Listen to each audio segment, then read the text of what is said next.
Executive Franklin Pierce. Last June, we were live at the Pierce Manse in Concord, New Hampshire, to examine his presidency. First, here's a brief look at President Pierce's life and times. He was the son of a governor, a politician by heritage and temperament, who at age 48 became the country's youngest president.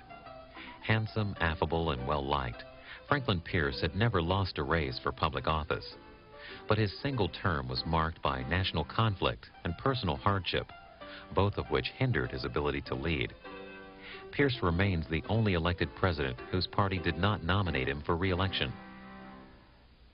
He was a New Englander, born in 1804 near Hillsborough, New Hampshire.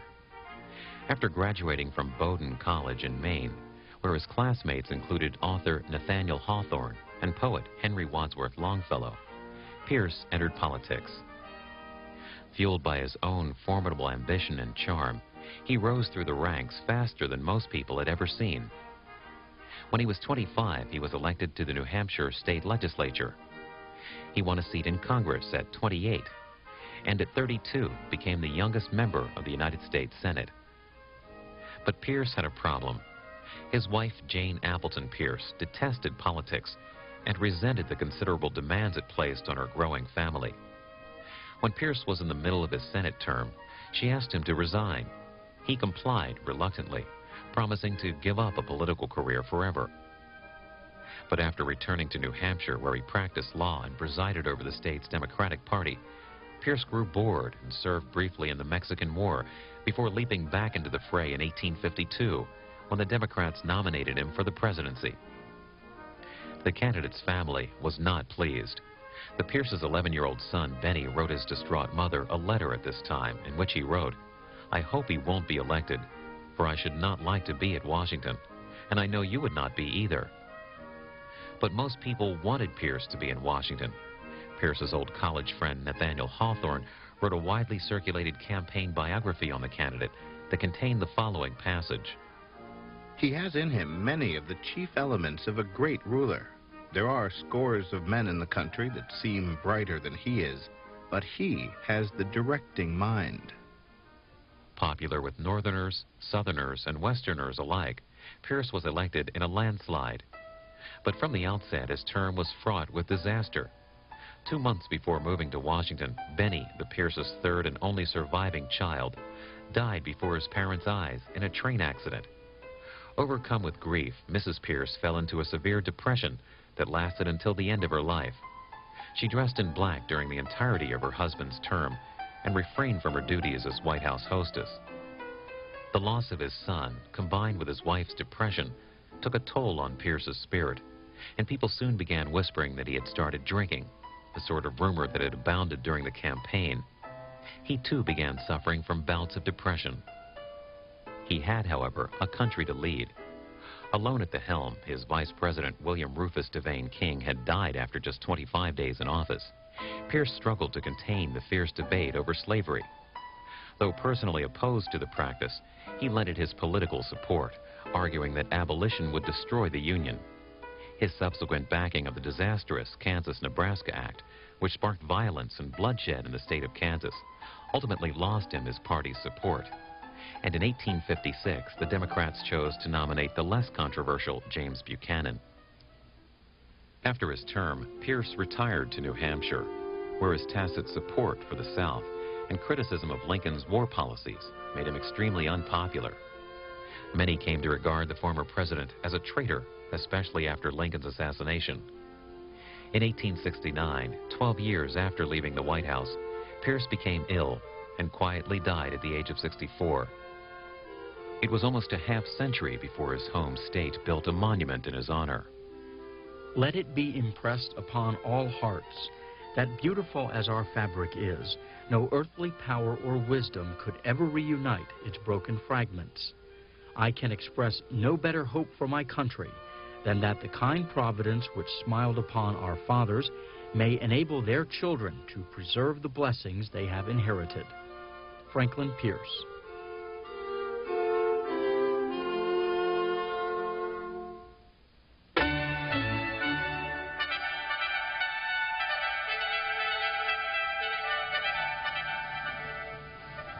A view of the state capitol here in Concord on this June day, and welcome to our 14th in our 41 programs on the American presidents.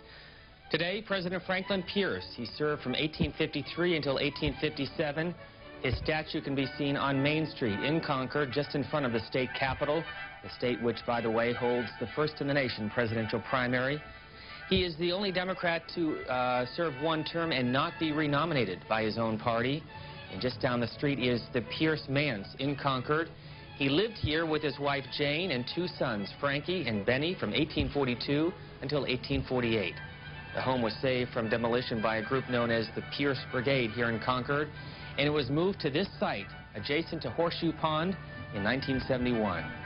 In the next couple of hours, our focus is on President Franklin Pierce, and our guests include Barry Paris, who is currently writing a book which will be out within the next year on President Pierce, and Chips Holden, who is the president of the Pierce Brigade here in Concord, New Hampshire. Our phone number is 202-624-1111 if you live in the Eastern or Central time zones, 202-624-1115 for those of you out west. We are located inside the parlor of the Pierce Manse, which is a relatively small house by standards of the 1840s and 1850s, and Barry Paris is joining us. Good morning. Thanks for being with us. Thank you for having me. Is this house reflective of the era of President Pierce? I think it is, absolutely. It's, you know, when you think of the term antebellum, you think of the South. But the North and New England had an antebellum period, too, and this is a wonderful representation of it. Everything from the rooms are rather spacious. They're the hand-stenciled wallpaper. It's really rather elegant, and it is a manse, after all. It's more than just a house. And what is a manse? Well, it's like a miniature mansion. It's somewhere between a house and a mansion. For the time, especially, this was the home of a very successful politician and barrister and lawyer. And they lived more or less as the gentry did of their period. Just adjacent to you is one of the many portraits of President Franklin Pierce inside this house. Who was he? What kind of a man was he? Franklin Pierce. He was probably our most obscure president. He was, by everybody's account, a wonderful man, personally. Everyone liked him. He was considered very charismatic. You can tell from the pictures and the paintings that he's quite handsome. His nickname was Handsome Frank. He was sort of the boy who had almost everything. His father was the governor of the state and a Revolutionary War hero. He loved politics, was obsessed with it from childhood because of his father. He was on the track to success.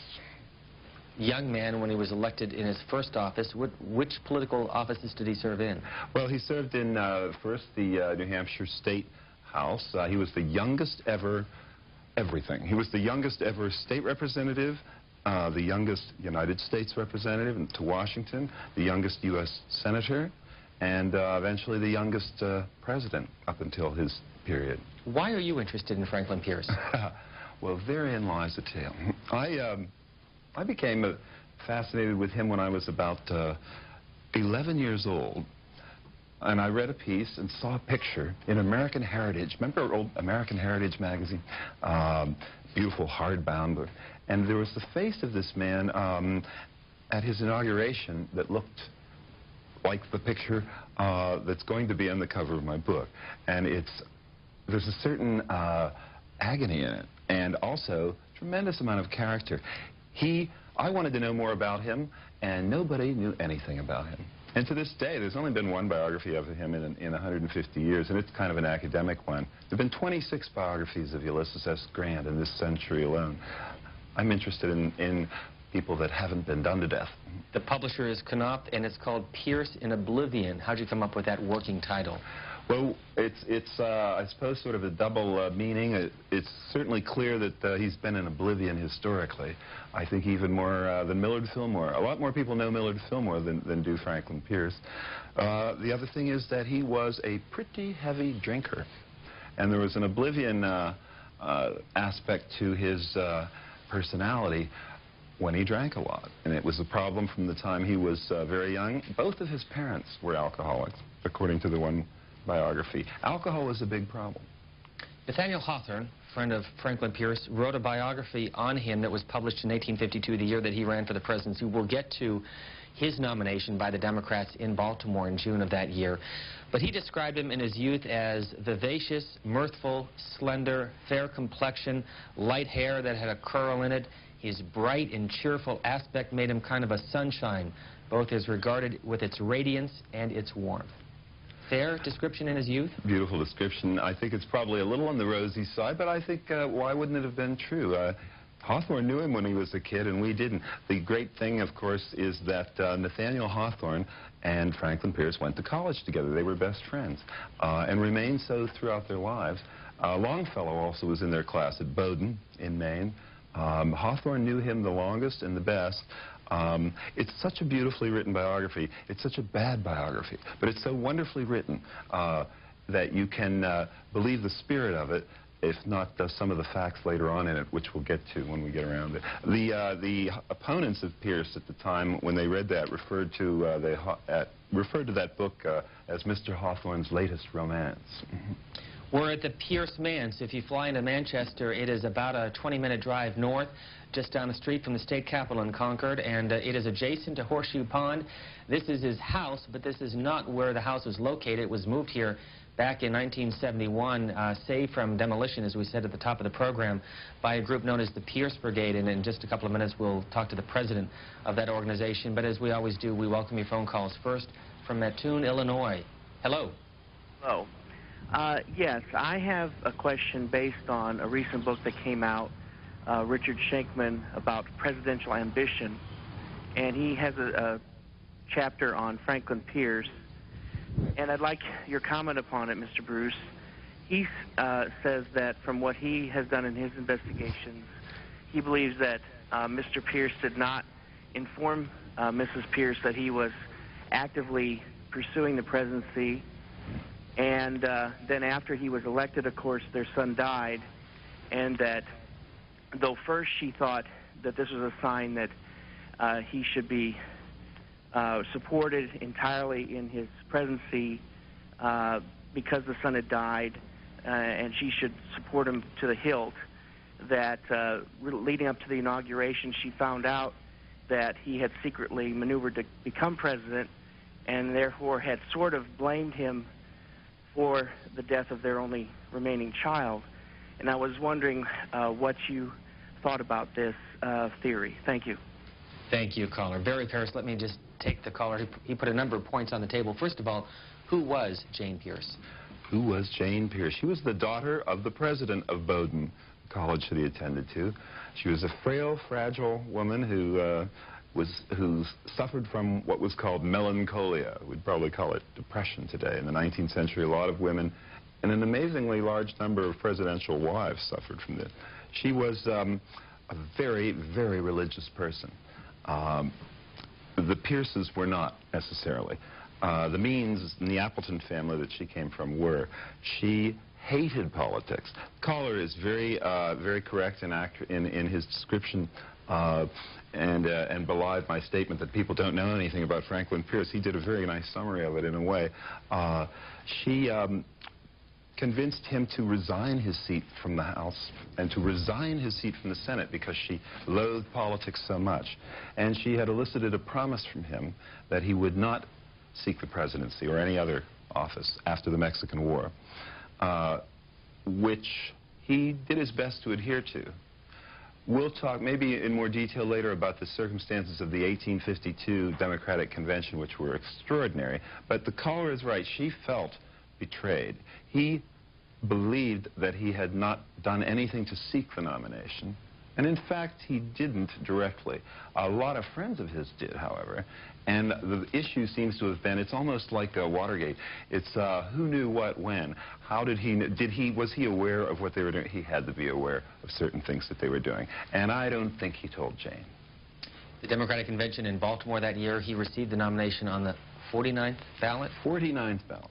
It had gone on for weeks and weeks. It was swelteringly hot. No one, his name wasn't even placed into nomination until the 35th ballot. He was not even a contender or had been mentioned as a possible candidate until 35, ballot 35. And it's the bottom line of his getting the nomination is that simply no one knew him enough to hate him. Inside the House, there are some posters and pictures of Franklin Pierce used from the 1852 campaign.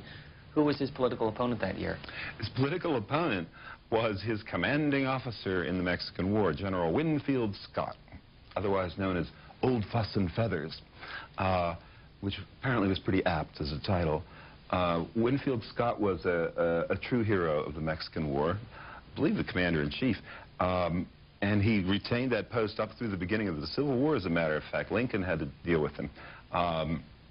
He was not a fan of Franklin Pierce's. Pierce was a minor brigadier general in the war, kind of a, what they regarded as a fancy pants one, a political, powerful person who was able to get a commission. And Pierce had not had a fabulous record in the Mexican War. He had been injured and fallen off his horse at the Battle of Chapultepec, whereas Scott was a true hero. And the most vicious thing that Scott ever said about him was a bon mot. He said that here in the campaign, he said that Franklin Pierce was the hero of many a well-fought battle. Next call, Belleville, New Jersey. Good morning. Hi, good morning. A question and a comment, please. The question is, why wasn't he nominated again to run for the presidency? And the comment is, I enjoy the series very much. That's obvious. But it tends to, as soon as the presidents are mentioned, as soon as slavery comes into something, almost the last 45 minutes are devoted to slavery. And the series is called American Presidents, and I'm very interested in that. And also, what happened during slavery. I was wondering if C-SPAN planned to run a series about slavery from its inception in Africa to current. And I know it's a horrible thing, and I have no idea what the black Americans went through. I know I wouldn't want to go through that. But does C-SPAN plan on doing a series about the history of slavery? And I'm going to hang up and listen. What do you want the focus to be on, caller? He hung up. Thanks for the suggestion. Let me go back to the issue of 1856, first point of the caller. Why wasn't he renominated? First point, he was not renominated because, not because he didn't want to be, but because by that time he was truly so hated. He had made a number of very bad mistakes in the administration. The country was edging closer to war. He was tremendously unpopular in both the North and the South by the end of his term. At the beginning of his term, he was to be elected, he was elected in a landslide. He won 27 of 31 states. I think, to sum it up briefly, and then we can go back later and fill in some of the details, Pierce was a northerner from New Hampshire who basically held the southern position on slavery. He personally was opposed to it. He said, believed it was immoral, but it was legal. It was in the Constitution, and therefore it had to be protected in his view. It had to be supported, which was basically supporting the view of the South. This is the Democratic Party, and its southern wing is always the strongest in those years. Its northern wing is weaker, and Pierce is one of the few northern Democrats who took basically the southern position. That's how he got elected. But during his administration, you have bloody Kansas and the enforcement of the fugitive slave law, and a number of other events that would make him so unpopular at the end that he would be the only president in history who couldn't even get the nomination of his own party again. The only incumbent president who could not get his own party's renomination. If you come to Concord, you'll see the statue of President Franklin Pierce at the state capitol. There's also a college named after him here in New Hampshire. And in Hillsborough, which is about 25 miles from Concord, is the Pierce family homestead. What can you tell us about this early residence of Franklin Pierce and that of his father and mother? Well, it too, again, this was the home of the governor.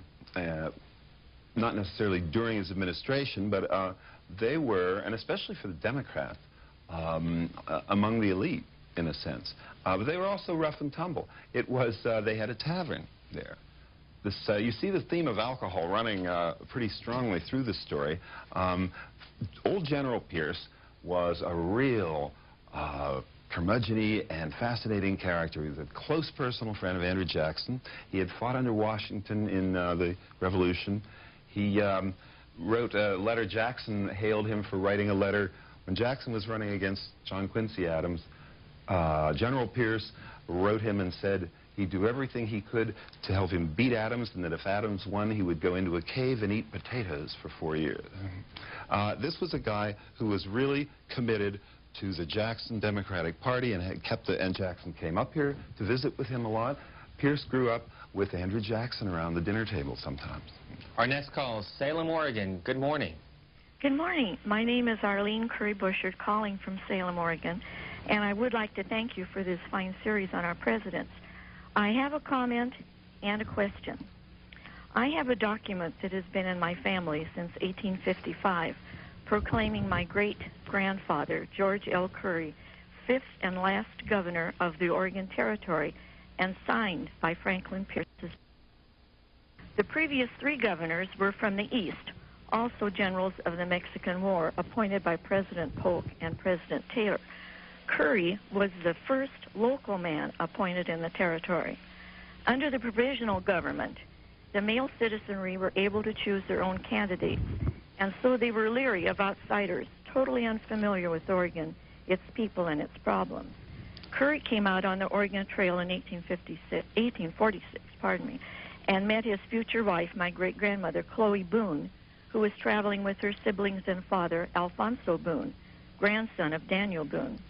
George L. Curry served until 1859, when Oregon became a state, and then continued on for 8 more months until Congress ratified the state constitution and President Buchanan signed the bill granting statehood. So at that time, June 1858, Oregon had 2 governors, 1 territorial and 1 state, until February 14, 1859. I would like to read the last sentence of the document that President Pierce signed. I think the wording is very interesting. Appointing George L. Curry to be governor of the Territory of Oregon during the pleasure of the President of the United States for the time being, and until the end of the next session of Senate of the United States, and no longer. Given under my hand at the city of Washington, the 5th day of March, in the year of our Lord, 1855. Oh, did you know about this when you were growing up, or did you just find a document in an attic? Oh, it's been in our family since 1855. And it ends with, after it says 1855, and then it says, and of independence of the United States of America, the 79th. The document is affixed with the seal of the United States and signed by Franklin Pierce. Barry Paris? Oh, I'm sorry, did you have another point, caller? Yes. My question, I wanted to read the wording because I thought it sounded unusual to me, but my question is regarding a letter written by George L. Curry dated October 25th, 1855, Territory of Oregon, to the Honorable Jefferson Davis, Secretary of War, requesting troops and subsistence to be sent to Fort Dalles, Oregon. If there was an answer to this request, do you know what procedure I should use to find this information? Because this could add a footnote to our family history. That's the question. I could help you find out, actually, but you'd have to talk to me and see me afterward, or write to me, and I'll tell you how. Yes, it's easy to locate an answer if there was one. But, you know, and it's a fascinating story, and your family certainly has some interest. You've got Daniel Boone, you've got all these people in. But the most fascinating of all of these people that you mentioned in terms of the Pierce story is, indeed, Jefferson Davis. And there are very intimate and very long and very fascinating involvement between Pierce and Davis from the very beginning of their political lives through the very end. Which we'll get into, but the one that you've referred to is the most important, and that is that Franklin Pierce named Jefferson Davis his Secretary of War. Former Defense Department was called the War Department. And this is, keep in mind, that Pierce is just 2 presidents before Lincoln. He is from 1853 to 1857. He's only got another 8 years, 6, 7, 8 years before the Civil War. So that the theory, and in fact the practice, is that Davis was perhaps locating munitions dumps in the South during this period, perhaps thinking that it might be necessary to, that there might inevitably be a military conflict of some kind. And then on a personal level, they were extremely close personal friends, and so were their wives. And there's more to be said on Davis, but maybe that's enough for now. In fact, there's a letter that's in the House written by Jefferson Davis, just around the corner from us. Beautiful letter in the wall here of the Pierce Manse, in which Pierce, it's written at the very beginning of 1860, and even at that late date, this is after Pierce is out of office, Pierce still believes that, he says in the letter that Jefferson Davis would be the best candidate for the Democratic nomination for president in 1860. This is a three-level house. We're located in the parlor in Concord, New Hampshire, at the Pierce Manse. He lived here for a couple of years and did not move back after he left the White House. Why? Well, he came back to New Hampshire. I think there were too many. First of all, it was much too big for just him and his wife. But speaking of his leaving office and coming back to Concord, there was such hostility toward him at that point that he had to have an armed escort to get safely out of Washington. Take a call from New Jersey. Good morning. Oh, good morning. How are you today? Thank you. We're doing fine, thank you. Thanks for the call. Yes, thank you for taking the call. I appreciate it. Could you please comment on an incident in 1853 in which Mr. Pierce was involved with an accident whereby there was a terrible tragedy and a Mrs. Lewis was run down by his coach? And I think you're talking about his son, Benny. Pardon me? You're talking about his son? Oh, I thought it was the president himself. There was a terrible, terrible accident that is the key to Pierce as a person, to his wife, and to the problems of the whole administration in a way. I'm not aware of anything about Mrs. Lewis, but I think you might be referring to a railroad accident. We should probably discuss it now as well as any other time. The Pierces had three sons. The first died just when he was a few days old. The second lived to be about 4 and died of a typical childhood illness. Mrs. Pierce was very, as he said, melancholic, religiously kind of fanatical, and extremely nervous. At this point, having lost 2 of the 3 sons, and this is in about by now, we're at about 1848 or so, the sole focus of their lives, really, is the surviving son, whose name was Benny. And at the time of the election, he was 11 years old. But Mrs. Pierce the boy was closer to his mother than to his father. She hated politics so much that she wrote Pierce letters during the campaign of 1852 saying that she hoped he lost. And so did his son, his own 11-year-old son, wrote him letters following his mother's example. To cut to the chase, he is elected anyway, Franklin Pierce. They were on their way from Andover, Massachusetts to Washington for the inauguration. This was in January of 1853. He is now Pierce, the president-elect. You're looking at a beautiful shot of Jane Pierce and Benny. The railroad car in which they were riding broke an axle, rolled over an embankment, down a hill about 40 feet. There were really not too many serious injuries, and there was only one fatality, and it was Benjamin Pierce. The president-elect and the First Lady watched their sole surviving son be virtually decapitated by a falling shelf or door, no one is quite sure which, before their very eyes. Approximately a few weeks, really, about 6 weeks before he is sworn into office. At that point, at the point of this accident, Mrs. Pierce, I think it's safe to say, truly did go insane. And in a lot of ways, how can you blame her? She remained on the second floor of the White House wearing black for 2 years. She wouldn't come down. She wouldn't entertain. She wouldn't attend the inauguration. The only people she would see were Nathaniel Hawthorne, Jefferson Davis, and Jefferson Davis's wife. Pierce himself was paralyzed by this. The worst thing, and then I'll sum up for now, is that she believed and told him that the death of their son was God's price for his election, and that God had done this because God, did not want Pierce to be distracted by his son during his administration. It was a terrible, Gothic, awful event and guilt trip to lay on this man who was not emotionally able to handle it. Our guest today is Barry Paris, who is working on a book on Franklin Pierce and has written how many other biographies? Well, too many. No, I've written 5 others, most of them on silent film, and the most recent on Stella Adler, the acting teacher. lives in Pittsburgh, Pennsylvania, graduate of Columbia University, father of 2 children, and a teacher? Yes. Well, my wife is a singer, the opera singer. Did you mean was I a teacher? I am a teacher. I was a teacher of Russian and of film history and what else? Journalism. But the diva, as we call her, my wife Myrna, is a music theater and opera singer. Lewistown, Montana, good morning. Good morning, gentlemen. I'm living in Lewistown now, but I'm a native of Portsmouth, New Hampshire, and I used to travel by that Hillsborough house on my way to Keene State for 4 or 5 years. And it's weird geography. Portsmouth is along the seacoast, so how far is that from Hillsborough? Well, it was about 100, well, it took me 2 hours. I would say it's a little over 100 miles between Portsmouth and Keene, which is your next big city over from big, not too big, but from Concord.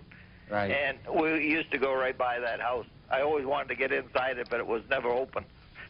What I'm curious about is that New Hampshire has always been a lightly populated state.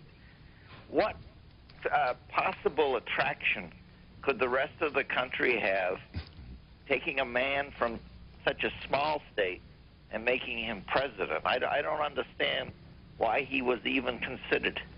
Could you address that?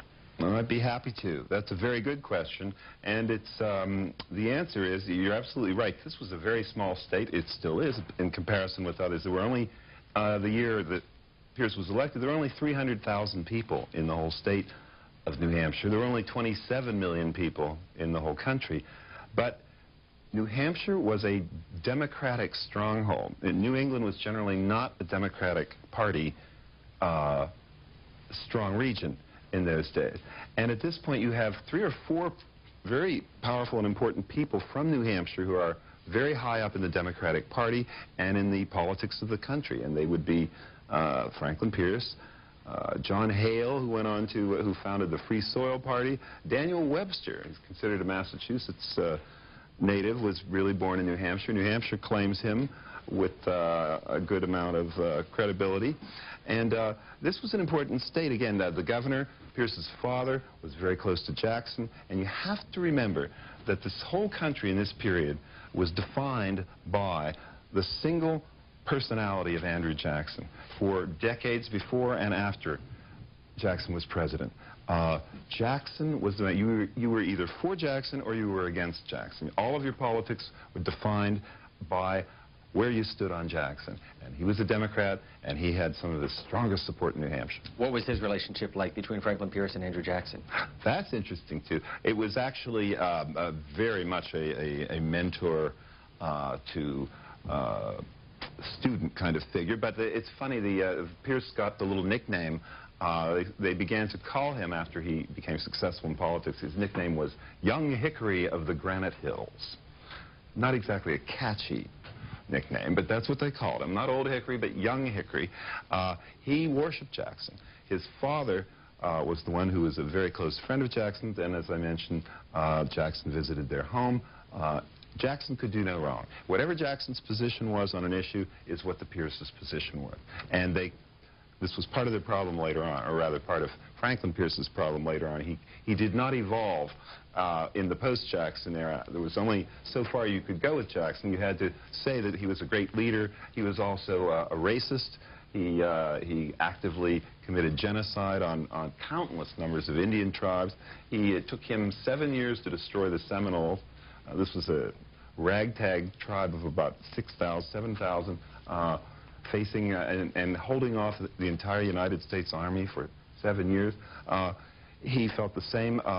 Slaves were not human beings. Those were the issues that an enlightened person, an educated person like Pierce, had to work hard on. You could credit Jackson's belief and all that to the fact that he was an old-fashioned, uneducated frontiersman. Pierce was a well-educated, the equivalent of Ivy Leaguer in those days, and he tried, as did a lot of people, but they, in the end, failed to overcome the prejudices that they inherited from Jackson, as well as the good things they inherited. President Franklin Pierce, the first president to come from New England in about 25 years after John Quincy Adams was president. He is the only president from New Hampshire, succeeded by President Buchanan, who was the only president from the state of Pennsylvania.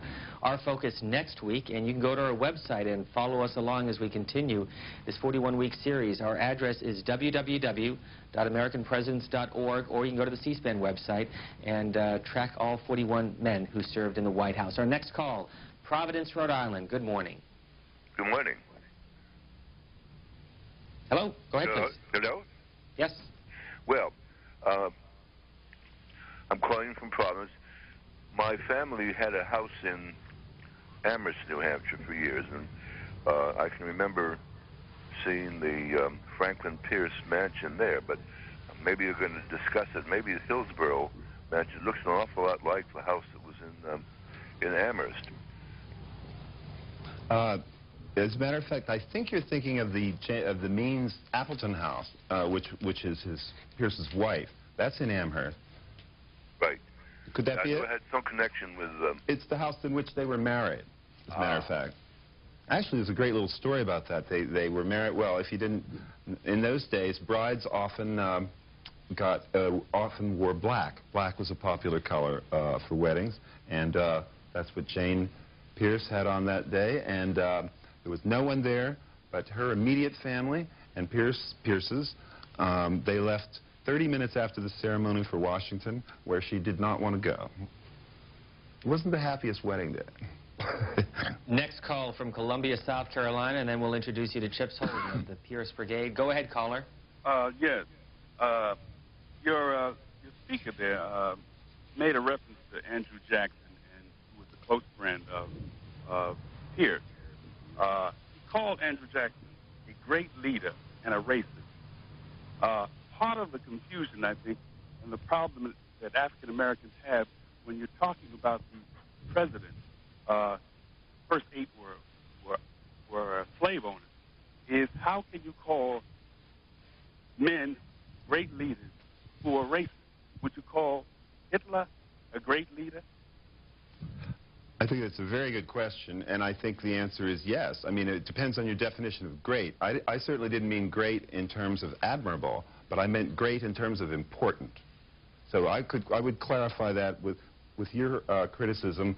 I would change that to a word like important, because there's no denying that Jackson was the rule of this country for so many years. In other words, there's no denying his importance. There's a lot of challenging of his motives, of his racism, of many negative things about Andrew Jackson. And then of course you have to go back to his military record in the Battle of New Orleans, and this was a quote-unquote great leader in terms of military exploits. And but you get the idea. It's not. I was not saying great in the terms of admirable. Why does this period, 1840s, 1850s, pre-Civil War, interest you so much? Well, because of the fact that it is so little discussed and so little known and so little research compared to the Civil War. Civil War, of course, is the dominant focus of all of American history, and people in general know about the Civil War, and there are hundreds of thousands of people in this country who are avid members of Civil War societies and knowledgeable about. But the antebellum period, the period that led up to it, is very, very vague in people's mind, and I like the idea of uncovering something new and something old that's new in terms of these leaders. The presidents, the United States at that period had an amazing number of important, I was going to say great, but the caller has me now self-conscious about that word, important leaders in the Senate. Daniel Webster, Henry Clay, John Calhoun, Thomas Hart Benton, Sam Houston, it goes on and on. None of them were elected president. The presidents, as we know from watching this wonderful series, had, were Fillmore, Taylor, Polk was rather important, Tyler, Harrison, who died after 30 days. These men were not anywhere near the caliber of the great senators, for instance. The presidency was in an eclipse at this point, and that fascinates me because the power then devolved to other people. Here's another senator we'll talk about later, a senator from Illinois, Stephen A. Douglas, and the Kansas-Nebraska Act. But first, we're going to introduce you to Chips Holden, who is the president of the Pierce Brigade. She is joining us upstairs here in the Pierce Manse in Concord, New Hampshire. First of all, thanks for allowing our C-SPAN cameras around this house. You're most welcome, and we are now in the master bedroom, which is just the way it was when the Pierces lived here. You'll notice that this room, like all the rooms in the house, has a fireplace, and one of the unusual things about this house is that it had so many closets. Closets were not popular in those days. For one thing, they were often taxed, and people kept their clothes most often in a trunk or a footlocker at the foot of their bed. We have some artifacts here that we'd like to show you, and the most interesting probably is the president's hat. And I particularly like his hat box. I think it's an incredible work of art, which is here. This is his hat that he wore. We have many pictures of him walking down the street, often with his friend Nathaniel Hawthorne. Very tall man with his hat on top of his head, which made him look even taller. The picture over the fireplace is of young Frankie, who died in this house of typhoid fever at the age of 4. You heard from the guest that all 3 of their children died, and this was a terrible tragedy because he was so much in pain at the time of his death that his father particularly and his mother also were very much moved by this. This is a sleigh bed that they had. It was still in the same spot it was in. And I will show you a shirt that the president wore.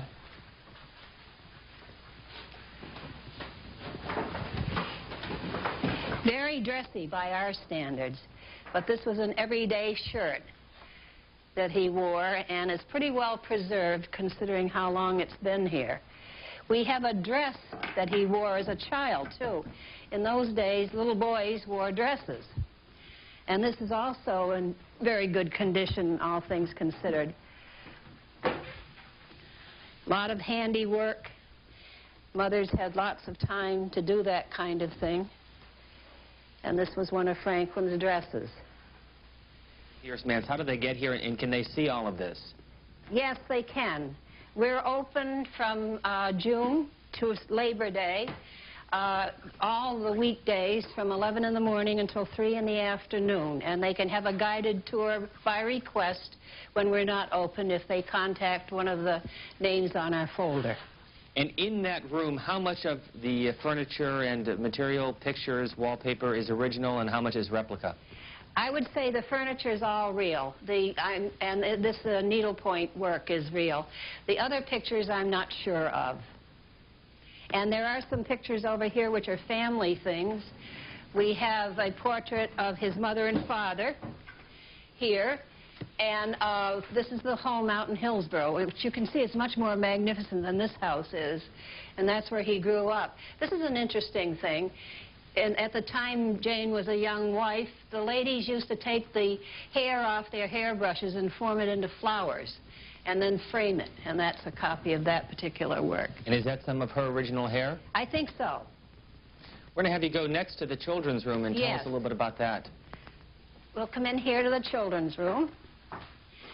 This room moves people who visit here, I think, more than anything, and I think it's the little shoes which actually belong to the Pierce children. Everything in here was Pierce furniture except for the bed. We did not have a bed for this room that they owned, and this was given to us to fill the spot. You'll also notice a slate. They did not have pencils and paper to write on, and they used slates, and you'll see another one downstairs when you're going through. Any other questions about this room? No, we're going to take a call, Chips Holden, and continue with the tour upstairs, Easton, Pennsylvania. Good morning. Thanks for being with us. Good morning. I have a comment regarding the participation of Franklin Pierce in the Mexican War. I recall in Grant's memoir there was a comment, and correct me if I'm missing something, that Lauds Pierce for his extraordinary courage, and I was struck by it because it came out of the blue in Grant's recounting of his own participation in that war. The other thing is that it would seem to me that it would have taken an extraordinary leader to avert war at the time Pierce was president, and whether somebody like Jackson, in Mr. Parris's opinion, could in fact, even with the stature of leadership that he held, could have done that job, or whether Pierce, being buffeted by trends as he seemed to be, was singularly incapable of doing the job. I'll hang up and listen to the rest. Thank you. Appreciate the comment and the question. Barry Paris. I think that's a very important point, and of course we're in the realm of the hypothetical. As the caller suggests, I think even a great statesman may not have done much better or any better than Pierce did. It called for talents and skills that Pierce did not have, and that perhaps nobody had. But the important thing, the interesting thing is about Grant and the mention of Pierce in the Mexican War.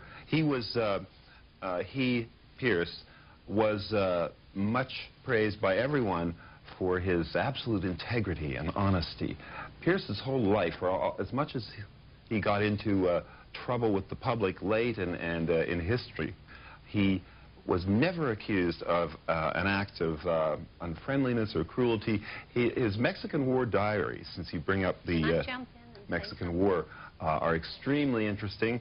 He was a pacifist. He actually introduced a bill into the House long before the Mexican War to propose an international convention to outlaw war. This is very unusual for the 1830s. He was not a warmonger. He did not, this was called the Southerners' War, the Mexican War, because it was pushed and pretty much brought on by the South. It was trumped up basically against Mexico. We wanted half of the country, and we got it. And the incidents that we used to attack them were essentially fairly trivial, a little bit like the, remember the Maine and battleship in the Spanish-American War, which was later. Don't confuse the Mexican War with the Spanish-American War. Mexican War is the 1840s, late 1840s, and the Spanish-American War is late 1890s. We devastated this country. We took about half of it. We could have taken, and a lot of people wanted to take more, a lot of people in the South. The North did not like this war because they knew that one of the primary motivations of it was to form new slave states. Pierce was a Northerner who had no political interest in it. He had a very naive, patriotic view of it. He served in it because one served one's country. He was a very simple and honest person in those terms. We're about an hour and 20 minutes from Boston and Concord, New Hampshire, which is the state capital, the home of Franklin Pierce. Our next call is from here in Concord. Good morning. Good morning. My name is Sarah Schreier. I'm watching live from my classroom in Kimball School, Concord, New Hampshire. My questions are, why did Mrs. Pierce marry Franklin Pierce if she knew Franklin wanted to be involved with politics? And my teachers just told me there is a copy of Benny's letter to a relative regarding a pencil he's given. Could you read this letter to your audience? Regarding a pencil? I can answer that. I don't have a copy of the letter here, but I can tell you about it. Pierce had some connection with a Ticonderoga pencil company, as did his brothers. And at one time, at Christmas, an uncle sent Benny a pencil. And Benny wrote him the longest thank you letter you ever saw, thanking him for this pencil.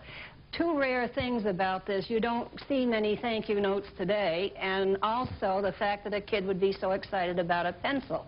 But remember, he had just had a slate and a piece of chalk before that.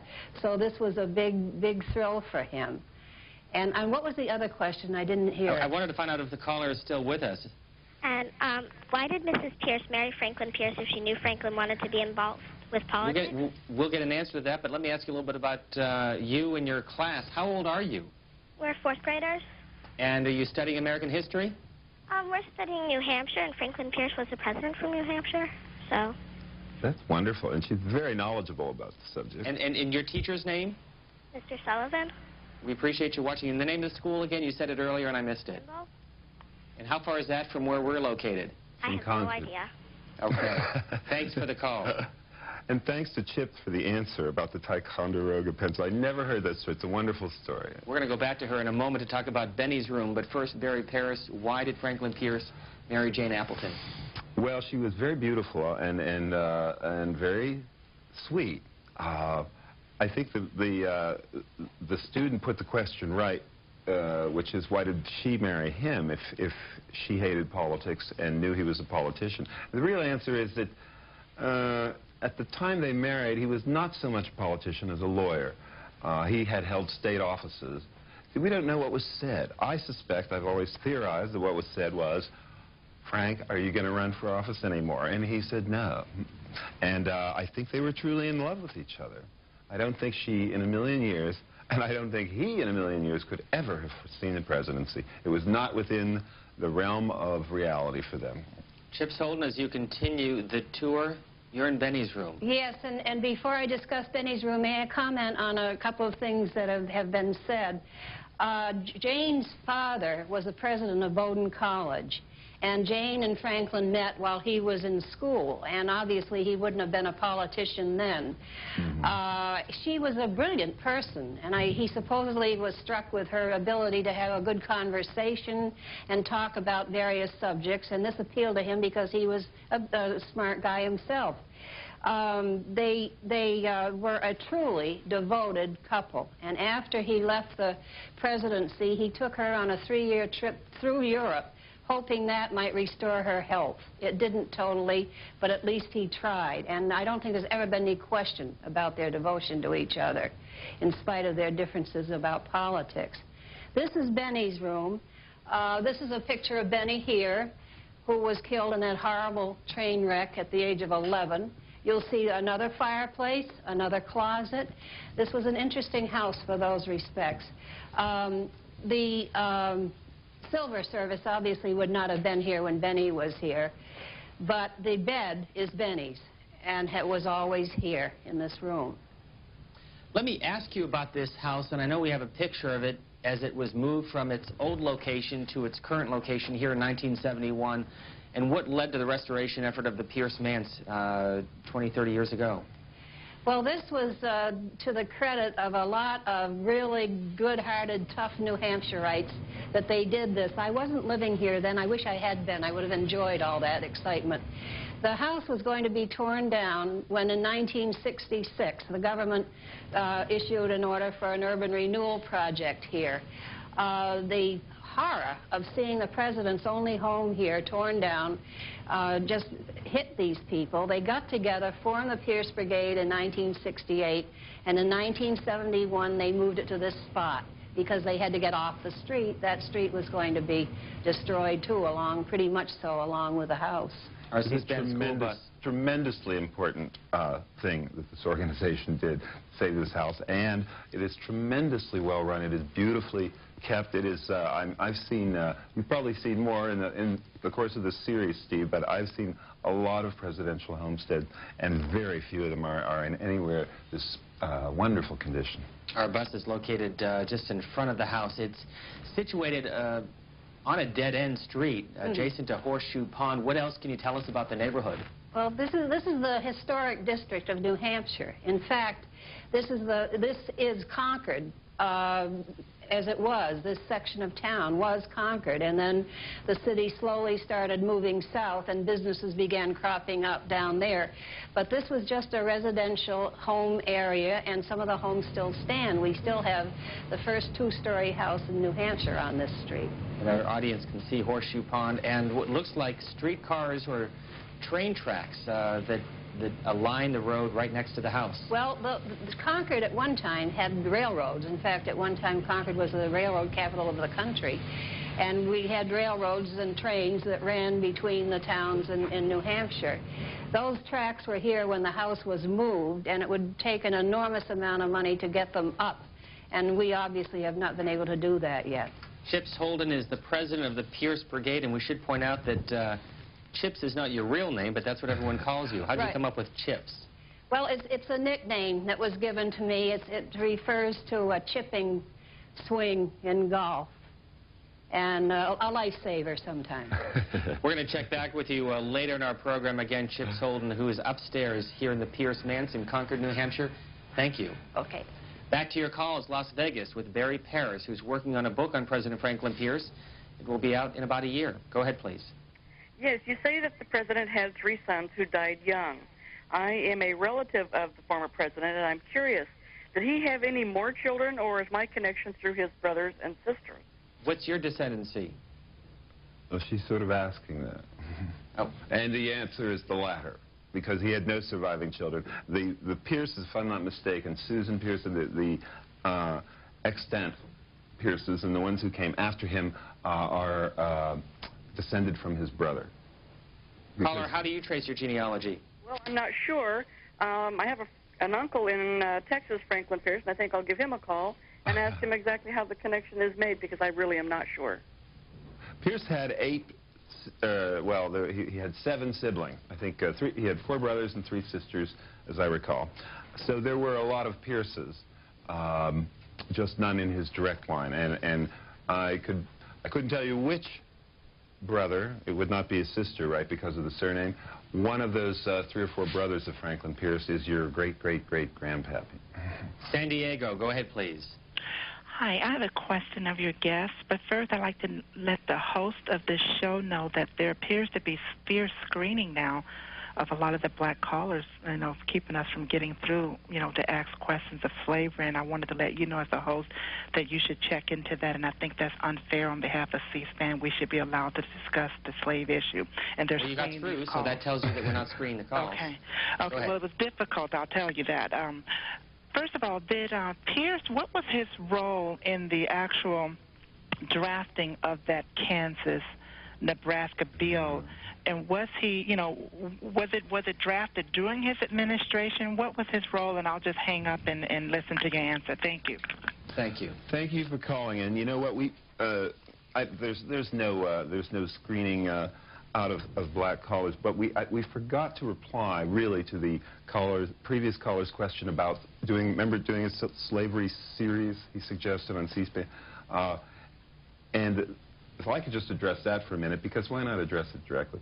The subject of slavery is the reason why it's coming up constantly in the series is because it came up constantly and totally obsessed the entire country throughout all of these presidents' administrations.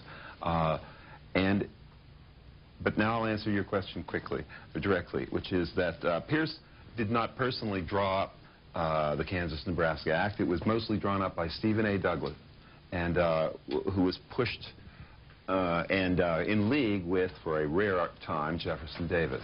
And it was the single biggest disaster of Pierce's presidency, and it turned Kansas-Nebraska territory into a miniature civil war, because up to that point, Kansas then and now always was a staunch Union state, and the Compromise of 1850 had drawn the line. Everything north was free, everything south was slave, and the Kansas-Nebraska Act, which was called popular sovereignty. They said, well, we'll let everybody vote.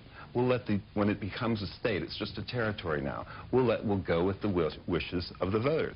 And of course, what happened was that there was a rush into Kansas of all of the pro-slave people, of all of the anti-slave people, John Brown, and the murders of the people at Pottawatomie and Osawatomie, the so-called Missouri border ruffians. There's still kind of border ruffians out there. It was a miniature civil war, and it was the fault of Douglas and Davis. Pierce had to be arm-twisted into it. He should never have agreed to it. One of the main motivations of this entire 41-week series was not only to learn more about the American presidents, but also to learn more about their lives, their personalities, and America during the life in which they served in the White House, during the time that they served in the White House.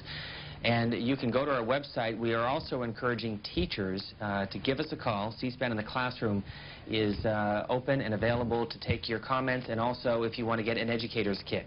You can either go online or call 202-626-4858. That's 202-626-4858. Continue with your calls. Spring Harbor, Michigan. Hello, you're on C-SPAN. Yes. Would Mr. Pierce talk about an event that happened in Jackson, Michigan in July of 1854, the birth of the Republican Party during Pierce's administration? In Michigan or Wisconsin? Pardon me? Was it Michigan or Wisconsin? Michigan, not Ripon, Wisconsin, which you're probably thinking of, but... Right, and I know some folks here in New Hampshire claim that this is the birthplace of the Republican Party. And they claimed in Pittsburgh, too, that there was a convention in Pittsburgh. This party had more birthplaces. But I'd love to comment on it because it's fascinating. And its existence is probably due to Franklin Pierce as much as anybody, in a negative way. Pierce, or rather the actions of his administration that were mostly foisted upon him by his good friend Jefferson Davis and his powerful fellow Democrat Stephen Douglas, so infuriated the country, different elements of the country, that it united all of the anti-slave people. It united the real radical crazy people, so-called, so considered by the South, like William Lloyd Garrison and John Brown. They were not members of the Republican Party, but you get the idea. The different elements like the Whigs, the Democrats who were against slavery, the Free Soil Party, the Barn Burners, I believe. There were so many weird, interesting little splinter groups. By virtue of the Kansas-Nebraska bloodshed and what was going on there, the Whig Party fell apart. The Democratic Party was falling apart, and all the elements were realigning, and they came in. They became the Republican Party.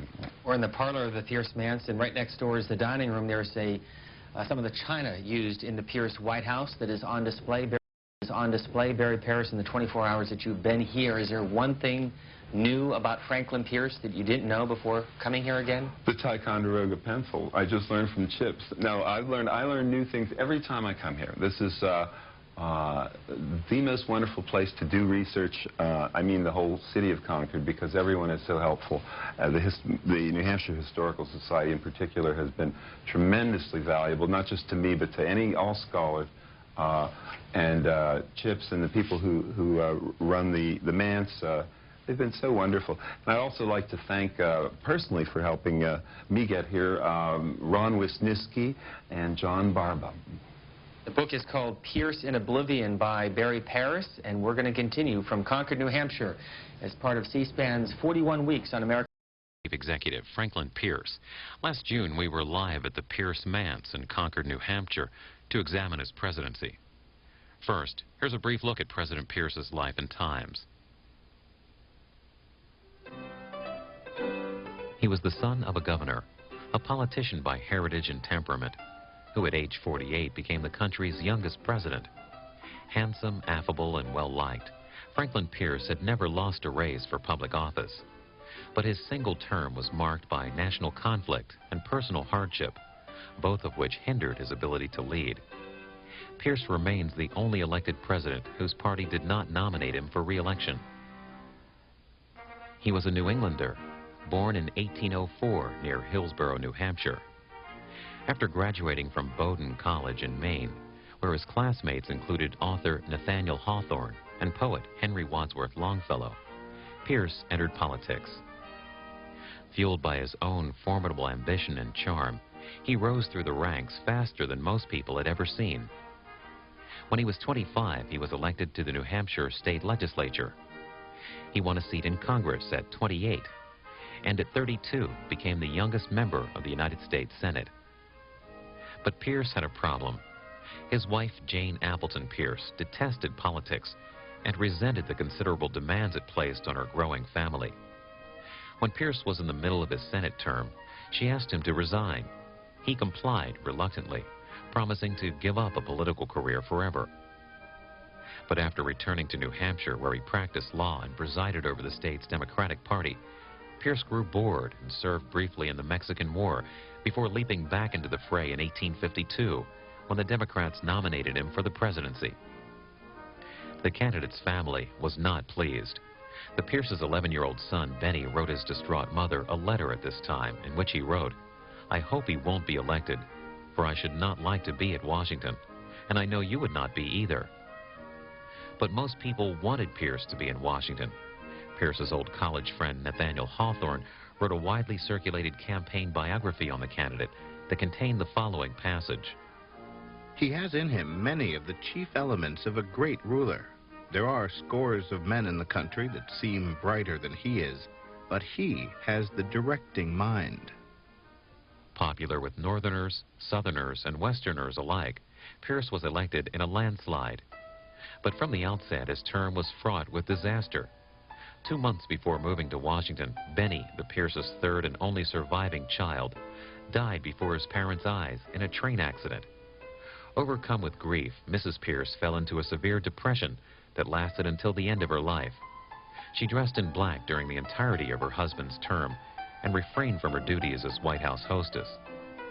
The loss of his son, combined with his wife's depression, took a toll on Pierce's spirit, and people soon began whispering that he had started drinking, the sort of rumor that had abounded during the campaign. He too began suffering from bouts of depression. He had, however, a country to lead. Alone at the helm, his vice president, William Rufus Devane King, had died after just 25 days in office. Pierce struggled to contain the fierce debate over slavery. Though personally opposed to the practice, he lended his political support, arguing that abolition would destroy the Union. His subsequent backing of the disastrous Kansas-Nebraska Act, which sparked violence and bloodshed in the state of Kansas, ultimately lost him his party's support. And in 1856, the Democrats chose to nominate the less controversial James Buchanan. After his term, Pierce retired to New Hampshire, where his tacit support for the South and criticism of Lincoln's war policies made him extremely unpopular. Many came to regard the former president as a traitor, especially after Lincoln's assassination. In 1869, 12 years after leaving the White House, Pierce became ill and quietly died at the age of 64. It was almost a half-century before his home state built a monument in his honor. Let it be impressed upon all hearts that beautiful as our fabric is, no earthly power or wisdom could ever reunite its broken fragments. I can express no better hope for my country than that the kind providence which smiled upon our fathers may enable their children to preserve the blessings they have inherited. Franklin Pierce.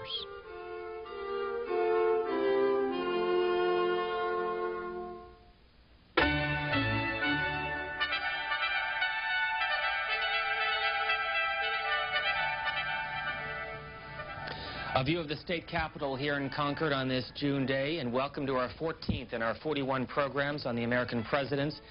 Today, President Franklin Pierce. He served from 1853 until 1857.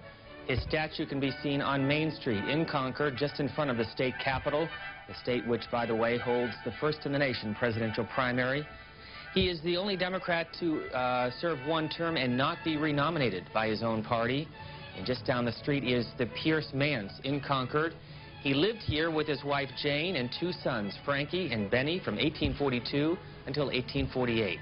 The home was saved from demolition by a group known as the Pierce Brigade here in Concord. The clouds of slavery were beginning to rumble, and bad use of words there, but he was caught in the middle of it. He was a peacemaker by nature. He had done the same thing here in New Hampshire when he lived here. When he settled disagreements between people and groups. He settled when different religions moved into New Hampshire. The people didn't always greet them warmly, and it was often Pierce who was the one that cemented relations. This was his nature. And he was a peacemaker in the country. He was trying to be, and made some wrong choices in doing so, but this is what he was trying to do. He was personally totally against slavery, but he felt that being a strong states' rightist, that the state should have a right to choose what they wanted to do, and this was actually his downfall. How many people visit the Pierce Manse during the summer months? It varies. Last summer, our streets were being torn up and other things were happening, so our numbers went down. We probably had maybe 700. We have had a lot more than that, and interestingly enough, we get them from all over the country, and we're finding that people are more knowledgeable now. They ask better questions. They seem to know something about Pierce when they get here. So it's a very pleasant experience. And what feeling do they get as they tour the house, the barn, the grounds? The thing that we hear the most often, I think, is, gee, I could live here. We should point out that it is being painted on the outside. The shutters were put back up so that we could get a good vantage point of the picture of the outside of the house. That's right. How much work is done on this house annually? This is our first big major job since the coach house was added. But every year there are electrical problems, plumbing problems, that kind of thing that always happens. So we always have something to do. Stay with us for a moment or two. We'll get one more call and then joined again by Barry Paris. Macon, Georgia. Good morning. Good morning. My name is James Taylor. I'm a student interested in American history, and I believe that earlier you said that Franklin Pierce is the youngest senator ever elected. I think it was Henry Clay at the age of 28. And I have two questions for you. My first is, can you explain why Vice President William R. King, who was ill at the time, was allowed to take his oath of inauguration in Havana, Cuba? And what did he die of 6 weeks later? And my second question is, can you talk a little more about his friendship with Nathaniel Hawthorne? He was awarded a consulship at Liverpool, England, a post he held till 1857. I'll hang up now. Thank you.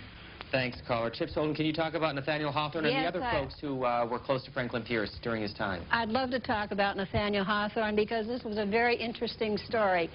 They were friends, lifelong friends. They went to Bowdoin College together, were bosom buddies there, kept in touch, traveled together after they graduated. Hawthorne wrote a biography, a huge biography about Pierce, which has been discussed earlier. Pierce was very good to Hawthorne. Hawthorne stood by Pierce in bad times, but when Hawthorne needed financial help, Pierce gave it to him, too. Pierce made a lot more money than Hawthorne did in those days. Was he a wealthy man? Pierce? Yes. Yes. Well, he had a very lucrative law practice, and he was very successful with that. So he lived very comfortably, yes. And his law office, which is still here, it's on is just Main down the street. Yes, down the street on Main Street.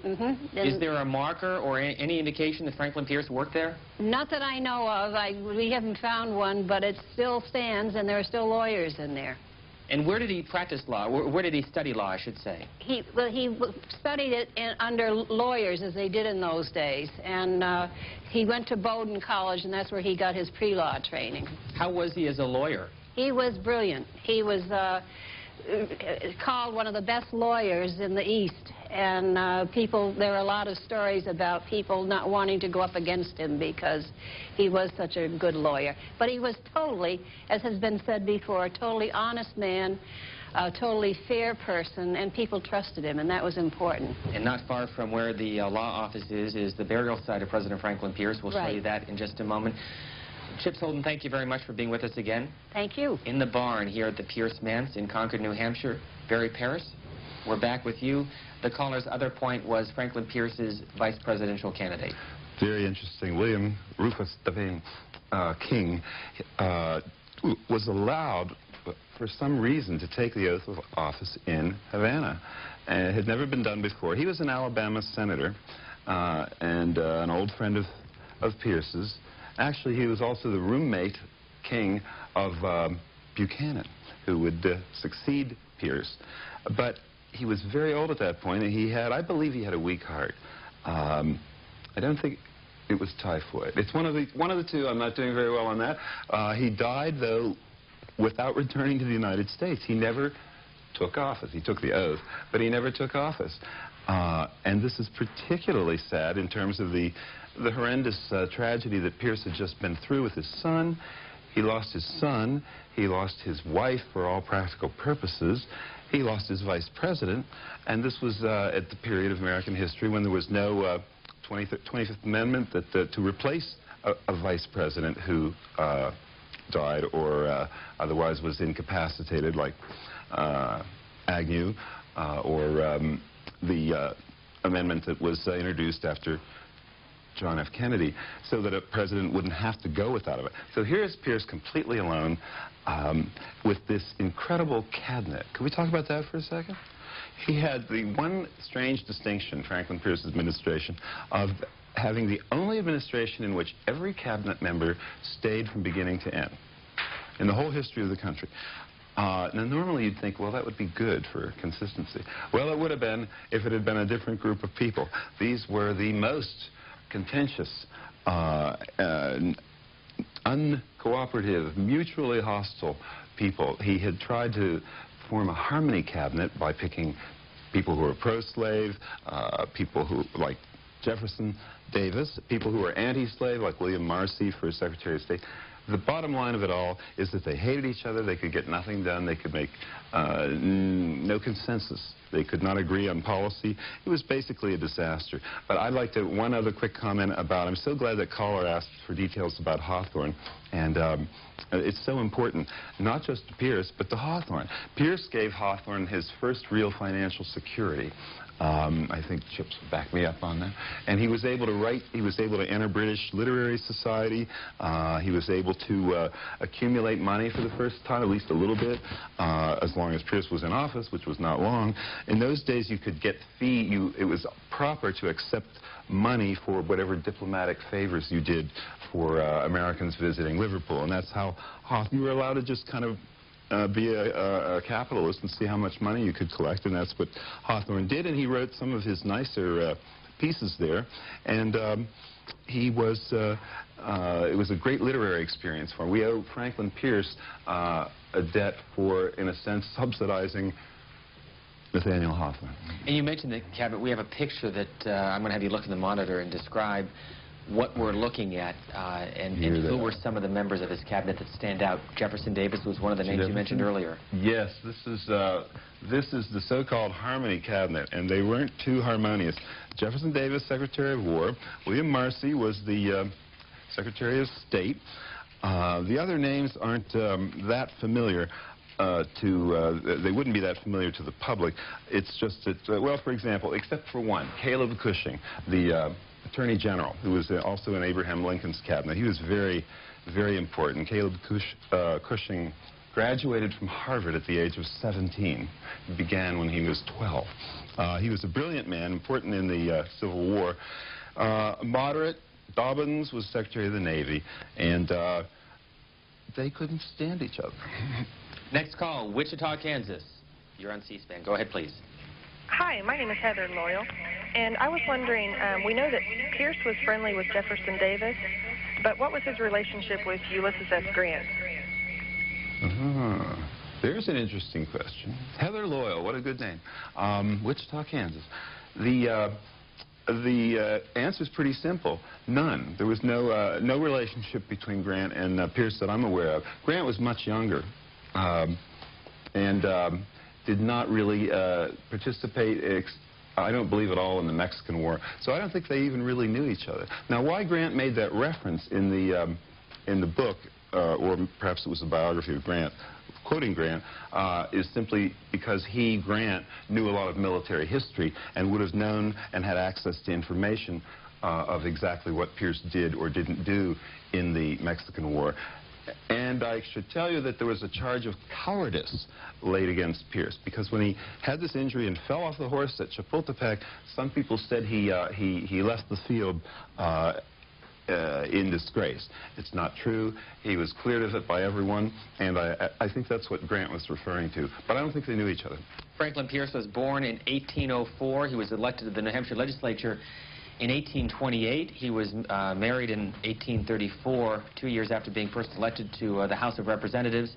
He served in the Senate from 1837 until 1842 before resigning. He was nominated by the Democratic Party in 1852 and served in the White House from 1853 until 1857. Our next call from Polk, Pennsylvania. Go ahead, please. Hello. It's Curtis Cook. I'm calling from Polk, Pennsylvania. I had a question about the slavery issue as well. My question is really the similarities that struck me in the language and also actually in the politics somewhat about a moral issue. And I bring up the one presently, the currently one, say abortion.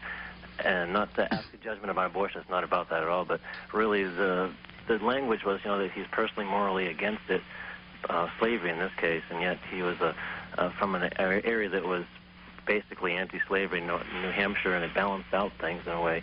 And it just strikes me that from the Bible Belt, we presently have a Southern candidates who are personally against it, but yet politically they would be for pro-choice. And the question is, that kind of reflects it. And the reason I bring it up is I wonder whether, in the context of how we talk about slavery now, whether you have to understand that they were men of their times, and if, for example, for some reason, the way our country went, we ended up not accepting abortion in the future, would we judge these men simply on that one issue and saying, President Clinton was not a great president, should be delegated to oblivion simply because of one issue? And I'll hang up and let you discuss that. Thanks. You're getting to the heart of the issue. Now, how history judges these people is how history judges them, by 1999 standards, or when the books were written first, by 1868 standards, post-Civil War. But the bottom line is that, and this point was made in the excellent Millard Fillmore program last week. Fillmore and Pierce also had similar records of being Northerners who were not slave owners, who did not believe in slavery, who felt it was morally wrong, and yet Fillmore gets the fugitive slave law into existence, and Pierce lets bloody Kansas happen. Well, there comes a point, and the reason is very simple. It's because these men were lawyers. It's because the so-called sacred rule of law, which you heard a lot about during the last impeachment of Bill Clinton, the sacred rule of law is, in American politics, especially to lawyers, the end-all and the be-all. And that's why they could say, yes, slavery is wrong. Yes, oh gosh, we shouldn't do that. But it's in the Constitution. The Constitution was elevated to a godlike position, and it still is today. In a lot of people's opinion, for instance, the Constitution is a brilliant document. It's about 83% brilliant, and it's about 17% racist, ridiculous, outdated, outmoded, depending on your viewpoint, political. For instance, there are a lot of people who believe, with good reason, that the Second Amendment, the so-called right to bear arms, first of all, has nothing to do with individual right, has to do with the militia. And secondly, even if it did, it is outmoded. You could have it in 1798, but you can't have it anymore when you have 23,000 people killed. That's a viewpoint. I'm not pushing my political viewpoint. I'm saying that there are things in the Constitution which at some point you have to examine and say, and perhaps Fillmore and Pierce made the mistake of not saying, is it right or wrong? If you come to New Hampshire and want to learn more about Franklin Pierce, you might want to start here at the Pierce Homestead, which is in Hillsborough. They describe him as the forgotten American president, and the home is open occasionally to the public. And then here in Concord is where Franklin Pierce lived as an adult. In the 1840s, he did not move back here after he left the White House, and it's open throughout the summer. Tapiola, Michigan is next with Barry Paris, who's writing a book on Franklin Pierce. Yes. Hello. Having lived in eastern Kansas, I was kind of appalled by the, lack of response by the Pierce administration toward the goings-on in Kansas. Like John Brown was left to kind of run around, and seemingly they kind of turned their back. What was the response of Pierce's administration during this time of inter-Francine conflict, anyway? To the mini civil war in Kansas? Yes. Pierce's response was to support completely the southern position, the fact that now, as of the Kansas-Nebraska Act, it's going to be a vote of popular sovereignty, and there was an argument of there were actually, I think, 2 governors at one point, and there were 2 different legislatures, the Lecompton one. There were 2 governments and 2 bodies of people claiming to rule. And Pierce sent in federal troops, marshals, not troops, but marshals, to enforce the Kansas-Nebraska Act, which was essentially the pro-slavery position. Not very successfully, but he did it. Did this inflame the Northerners? Totally, totally. That's exactly what it did, and it further fueled the existence of what were called, you know them, they know them up here well, the New England Immigrant Aid Societies, which sent anti-slave people to Kansas from New England, while the Southerners and the Missourians, who were slave states, were sending their supporters in. And they were clashing and killing each other out there. And Pierce took the Southern position. What did Franklin Pierce think of Abraham Lincoln? Oh, fascinating. Well, for about 90% of their mutual lives, he absolutely could not stand him. Pierce thought he was a dangerous radical. He was furious at the Civil War, viewed it as Lincoln's fault for being elected, but mostly was irate about the suspension of civil liberties. Again, good lawyer. He was a lawyer. He had legal things. It was Lincoln's suspension of civil rights that really annoyed him. But he was strongly against the war, the Civil War, and so much so that he was accused at one point, especially because of his friendship with Davis, of being a traitor. And there was a little demonstration, I believe, that marched on this house, or the house that he was living in, at the time Lincoln was assassinated, because he had failed to lower his flag half-mast. They viewed that as a disloyal act. But the most poignant thing, and what raises Pierce above the terrible political fray that he could not find his way out of, is what Pierce did when Lincoln's son Willie, Mary Todd and Abraham Lincoln's son Willie, died in the White House in 1862. And Willie was 11 years old. Benny Pierce had been 11 years old. Pierce felt this just enormously. He had a tremendous emotional reaction to it, and he wrote Lincoln a letter. I want to read you a little quote because it's so wonderful. He wrote to Lincoln, quote, "My dear sir, the impulse to write you the moment I heard of your great domestic affliction was very strong, but it brought back the crushing sorrow which befell me just before I went to Washington in 1853. I felt your grief to be too sacred for intrusion. Even in this hour, so full of danger for our country, your thoughts will be of your cherished boy, who will nestle at your heart until you meet him in the new life. I realize how vain it would be to suggest consolation.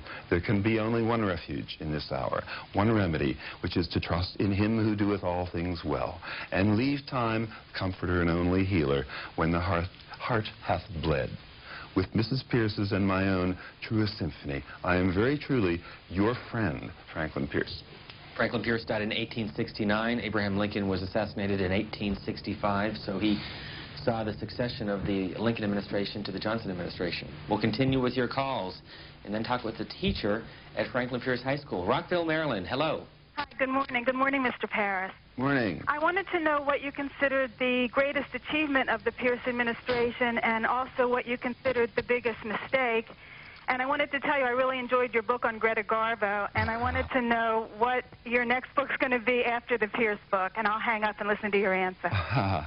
Well, that's nice. Thank you. Thank you. She never ran for office, Greta Garbo. The next book, actually, between now and Pierce, is a wonderful book. Well, a new book on Stella Adler just came out in a few weeks, a book called Song of Haiti, a true story of the Mellon Family Hospital in Deschapelles, Haiti. I know these are all over the map, these books, but that's the truth. Answer to your question about the accomplishment, it's hard to say.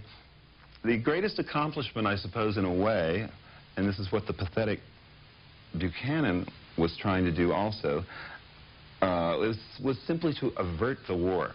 They thought, and historians tend to generally believe, that the postponement of the war, the delaying of it, the Civil War, from, let's say, 1853, Pierce's administration, or 1857, beginning Buchanan's, to 1861, helped the North, that the North was able to better organize, and that the North possibly would have been defeated had the war taken place in the 1850s. So from that standpoint, the greatest accomplishment, and I think Pierce would have said this, was the preservation of the Union. For all the trouble it was in, it was still not at war. And I think the greatest failure, of course, was Kansas, Nebraska. What's more interesting, Hollywood history or American history? One on one day, the other on the next day. I go 3 days and 4 days. I love doing both. I think that, you know, one should not be forced to do only one thing. For those who don't know you or may not have joined us in the first hour, who is Barry Paris? Where did you grow up, and how many books have you written? Well, I grew up in Pittsburgh. I was born and raised in Pittsburgh until lived there until I was about 12, and then I moved to Kansas, which is why I have a fascination with Kansas, and grew up there, and then went to Columbia. And what else can I tell you? Oh, books, 6 to date. Louise Brooks was my first book, the silent film actress who did Pandora's Box, and she was from Wichita, Kansas. And my first newspaper job as a film critic was there, and her brother was an editor and said, if you call yourself a film critic, you better know something about Louise Brooks and silent films. And so I did, and I got more interested in that than in sound film. But, you know, I've done 3 or 4, so I've always been interested in Pierce. And my family was very political and very, Pennsylvania, Pittsburgh is a very highly democratic union kind of state.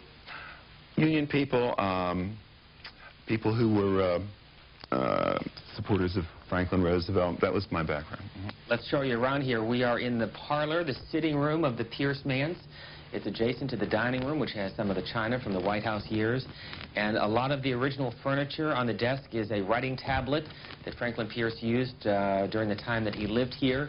And as we've said, he lived here with his son. He left the house in 1848 and had a different residence here in Concord, which has since been torn down. The family homestead is in Hillsborough, and this is the desk that Franklin Pierce used. A lot of original furniture. Jim Ross is a teacher at Franklin Pierce High School in Tacoma, Washington. He joins us today on the phone. Hello. Good morning. Why was the school named after President Franklin Pierce? Well, it was named for Franklin Pierce 50 years ago when we formed the school district. There was a contest held to name the school, and a young student volunteered this name. Pierce was the president when Washington was declared a territory, and that's the connection. And what can you tell us about President Pierce? Well, from our standpoint, he's rather obscure. I think many of our students don't even know he was a president. I like to point out a map in the entryway to our school that has a hyphen between his name, Franklin-Pierce, as if the person who made the map didn't know he was president. And other than that, we find that most of us have a rather negative view of Franklin Pierce. His drinking, his what we often perceive as pro-slavery. I've been enjoying watching the program today and trying to get a more positive view of the president. As a chemistry and physics teacher, do you study a little American history? Well, I do, and I like to share history with my students. I think it's important. I work with all the departments here. I'm also a trivia buff here, and I constantly quiz folks and students and the faculty. And so that's how I got here today. But we, in the social studies class, we talk about Pierce, but mostly in the idea of the Kansas situation and the leading up to the Civil War. Our thanks, by the way, to TCI, which is the cable system in Tacoma, Washington. Give us some Franklin Pierce trivia. What do you know about him that the rest of the country may not? Well, I was, the fact that we're named for him because of the Washington Territory. He's very interested in expansionism, I think. He was involved in the Gadsden Purchase and also in the thoughts of maybe bringing Cuba into the country. What was the Gadsden Purchase? The Gadsden Purchase, when we purchased a strip of land in the southwest United States from Mexico to add to the southern states. That's now New Mexico and Arizona, I believe. I believe so, yes. Jim Ross, Southern a teacher. Strip. A teacher in Tacoma, Washington at Franklin Pierce High School and a physics teacher. Thanks very much for being with us. Oh, you're welcome. Thanks again. We'll continue with your calls. McKinleyville, California. Go ahead, please.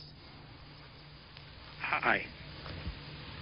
We're fascinated with the series, and we're waiting for the McKinley. A couple more weeks, it's coming. The Ohioans. There were, what, 6 Ohio presidents or 8? More than anywhere but Virginia, right. I think, well, I've been to that wonderful little memorial in Canton. Are you near Canton? Is the caller live there? He's from McKinleyville, California. Was it named after President McKinley? Apparently so. There's a statue of him in nearby Arcata Plaza. Mm-hmm. Did you have a question for Barry Paris on President Pierce? Yes, we wanted to know a trivial question about these men in this area. What was the neck piece they wore? Was it a sash, and how was it tied? The cravat, I think it's called. Boy, there's a question. That looks like, well, you've hit my really weak suit, which is fashion, men's or women's. It's a necktie, and I think it's just called a cravat, isn't it? And it ties. I think we need to ask Chips this question. I think she could explain. As we stay on this picture here, a lot of the photographs of Franklin Pierce have the hair curled down on the forehead. Any reason behind that? That's an affectation of the painter. I think you'll find that it's always, or usually, the paintings that have that, and not so often the photographs. At least his inaugural pictures. That was the style. Did you notice, you know, how Fillmore had his had these little wings of gray along the side? Well, there he has a little. He had, I think, a kind of a wild and natural. He's almost a movie star quality of that period. He was regarded as an extremely handsome man and very charismatic, as we said. Oh, by the way, the campaign item in those days that was used to further the hopes of a candidate as manly as Franklin Pierce, it's an object that we wouldn't find today being used in political campaigns, and it's a straight razor, which had a little embossment on the side. You can barely see, but it says Democratic candidate for president. This was a major campaign item of 1852, and there are, I think, only about half a dozen of them that have survived. But the appeal was to, of course, women couldn't vote. The appeal was to men, and he was regarded as a kind of a man's man.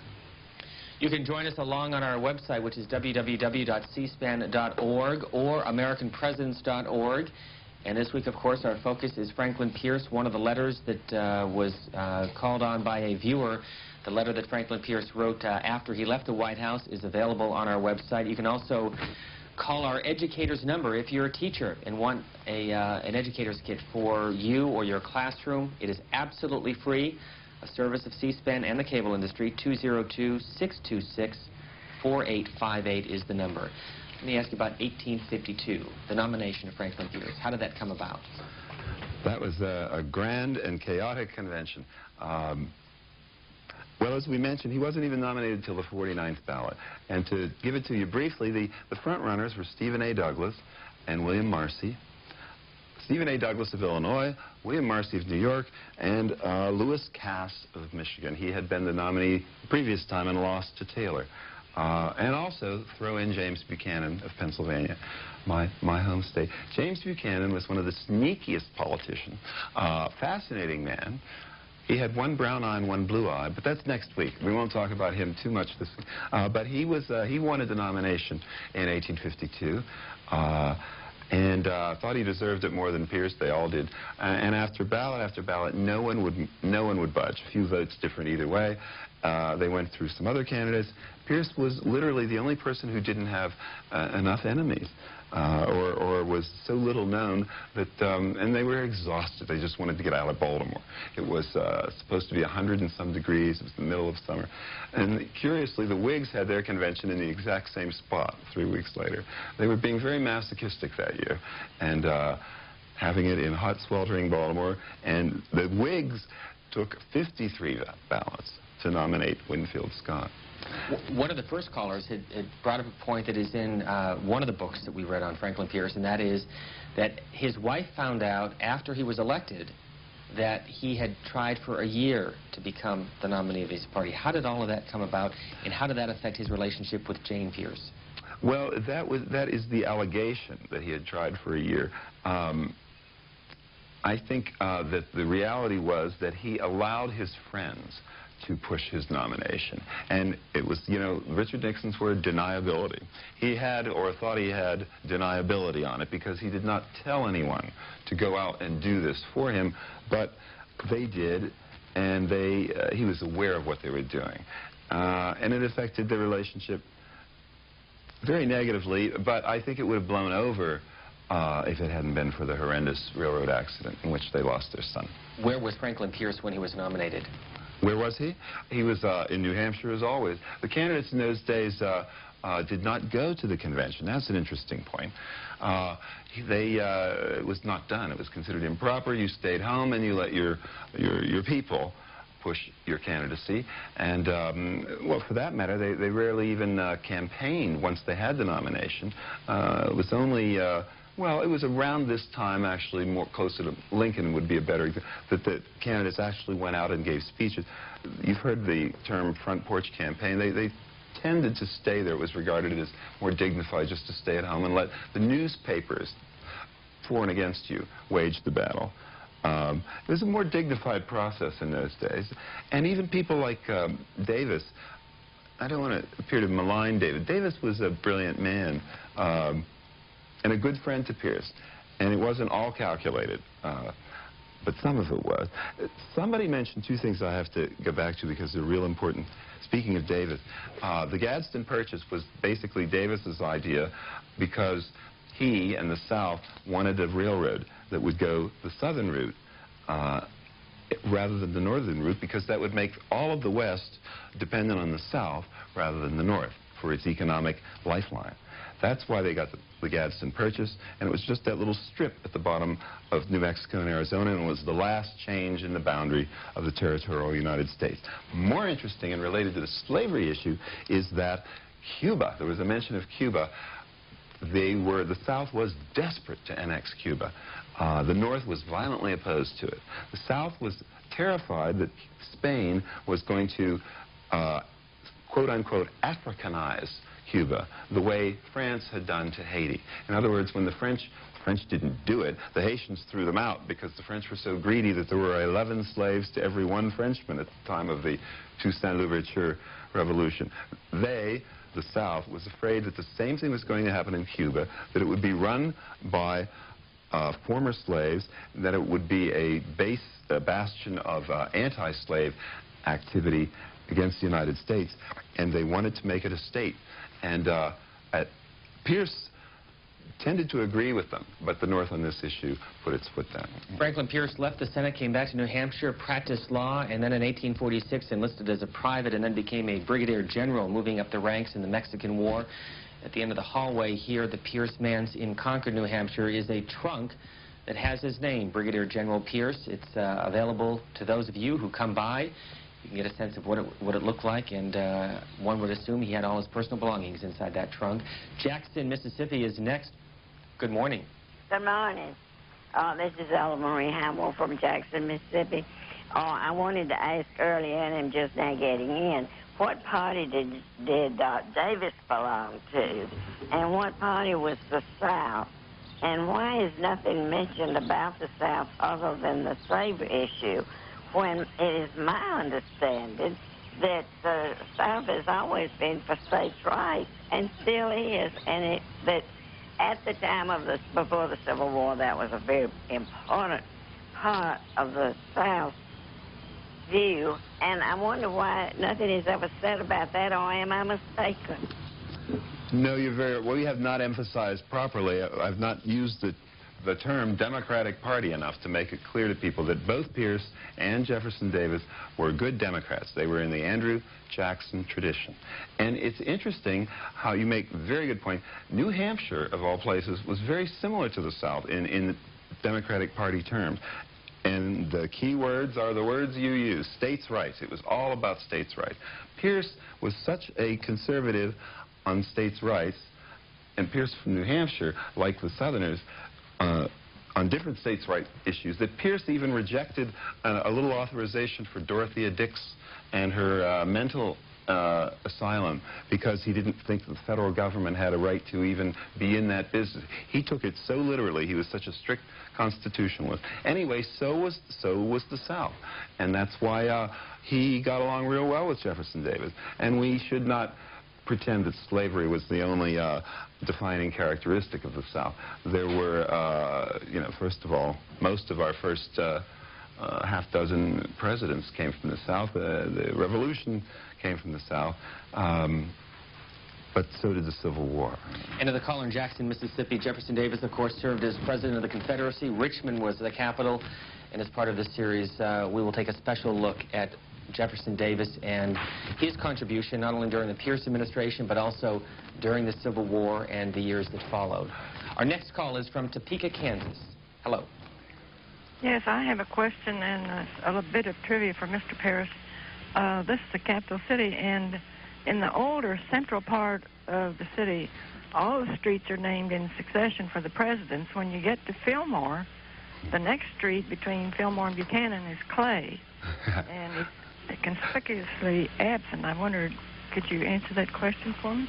You put your finger right on it. It's because the hostility to Pierce was so great, and the anger of Kansas, because Kansas was a very strong free state, very anti-slavery. It had been settled. Its original settlers were all anti-slave. They'd left slave states so that they could have a free territory, which was planned to be a free state, and they felt totally betrayed by Pierce, so much so that in even laying out and naming the streets, they would give him the insult of skipping his name and his name only. It's kind of a funny little snotty thing to do. Is there anything in Topeka named after Fillmore?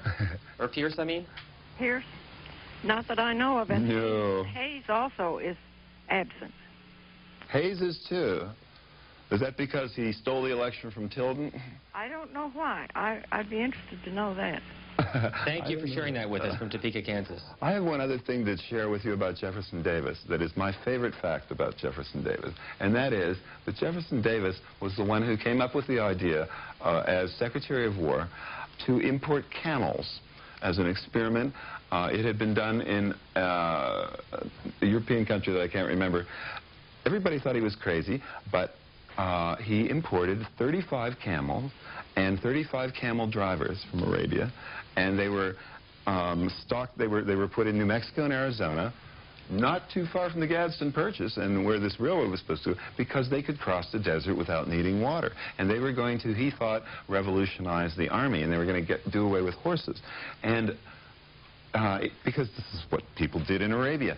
And the experiment, Pierce supported it, to everybody's surprise, and they brought the camels, and the Americans, of course, couldn't remotely handle the camels, and they finally sold them mostly off to circuses, but some of them escaped, and so that for the next 10 or 15 years, occasionally people in the Southwest would find a camel walking along in the desert. If one were to take a walking tour from this site, you can walk just down the street to the law office that Franklin Pierce worked out of in the 1830s and 40s. And then the Pierce burial site, which is literally about a half a mile from where we are located, just off of Main Street in Concord, New Hampshire. What can you tell us about this grave site? This is so sweet. It's so tiny, so New England, sandwiched in there with now a major road and the cars coming back and forth. And it's just such a beautiful little New Hampshire cemetery. Very crowded, very small. Let me read this for people in case they can't see it. He lies buried in nearby Minot. They put his grave back in the corner, almost as if not to draw too much attention to it. It's a beautiful monument. It's so sad. Death surrounded Pierce. Death surrounded Pierce and is responsible for, I think, ruining his psychology. And the last and saddest example is that when Nathaniel Hawthorne, his best friend, died while they were together on a trip in New England and in a hotel in the 1864, I believe. And Pierce was so hated that he was not allowed to be a pallbearer at his own best friend's funeral. And then just down the street from the burial site is the state capitol, which has a statue of President Franklin Pierce. Which is also a little, it's difficult to read, and it has a wonderful, very interesting inscription. Well, this is what we're looking at right now, the State House, which is absolutely beautiful, with those windows, the open windows on the top, and the gold dome that just looks very slightly like something out of Russia. But here is the camera zooming in slowly on the statue of Pierce, which is an excellent one. The sculptor's name is Augustus Lukeman. And in very somewhat difficult to read words on the side, it says, Franklin Pierce, 14th President of the United States, born at Hillsborough, New Hampshire, November 23rd, 1804. A lawyer who loved his profession and was a great leader in it. Member of New Hampshire Legislature at 25 and Speaker of the House at 27, Congressman at 29, United States Senator at 32, resigned at 37. Later in life, declined the office of Attorney General of the United States and that of Secretary of War and the United States Senatorship and the governorship of his state. President of the New Hampshire Constitutional Convention, President of the United States. Died in Concord, October 8, 1869. Situated right in front of the state capitol, which is a familiar sight with all the presidential politics that we see here in this state known as the Granite State in New England. Concord is about a 20-minute drive north of Manchester. We're going to continue with your phone calls. McMinnville, Tennessee. Go ahead, please. Good morning. I want to thank you for the nice diversity of guests that you have. It's very refreshing to see such a wide spectrum of personalities and so forth discussing the presidents from their different angles. And I also want to thank you folks who are doing the interviewing for the obvious research that you or someone has done. Gives you a position that's very interesting in the comments that you make, questions you ask. But the two things that I wanted to raise was that... Do you have a question, caller? Yes, sir. I have two things that I wanted Memphis, Tennessee. Good morning. Yes, I had two things I wanted to get Hello, to. Memphis. Let me go back and ask you about the first year of the Pierce administration in 1853. Did anything of significance come out in the first couple of months, first 12 months of his administration? Well, one of the most interesting things to me was the Matthew Perry expedition to Japan. Well, now I'm a little nervous about the date on that, but there were events that happened in his administration that weren't necessarily personally done by Pierce. There was an enormous amount of foreign imperialism, basically, attempts at. I'm not sure which, they were virtually all unsuccessful, except for the Matthew Perry expedition. Also, the first American went to the got to the Arctic then.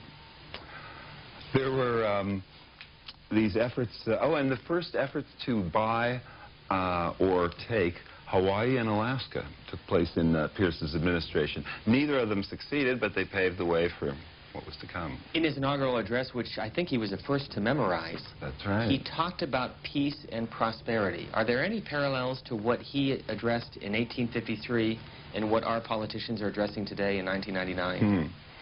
Well, I think there always are in terms of its economy, economy, economy.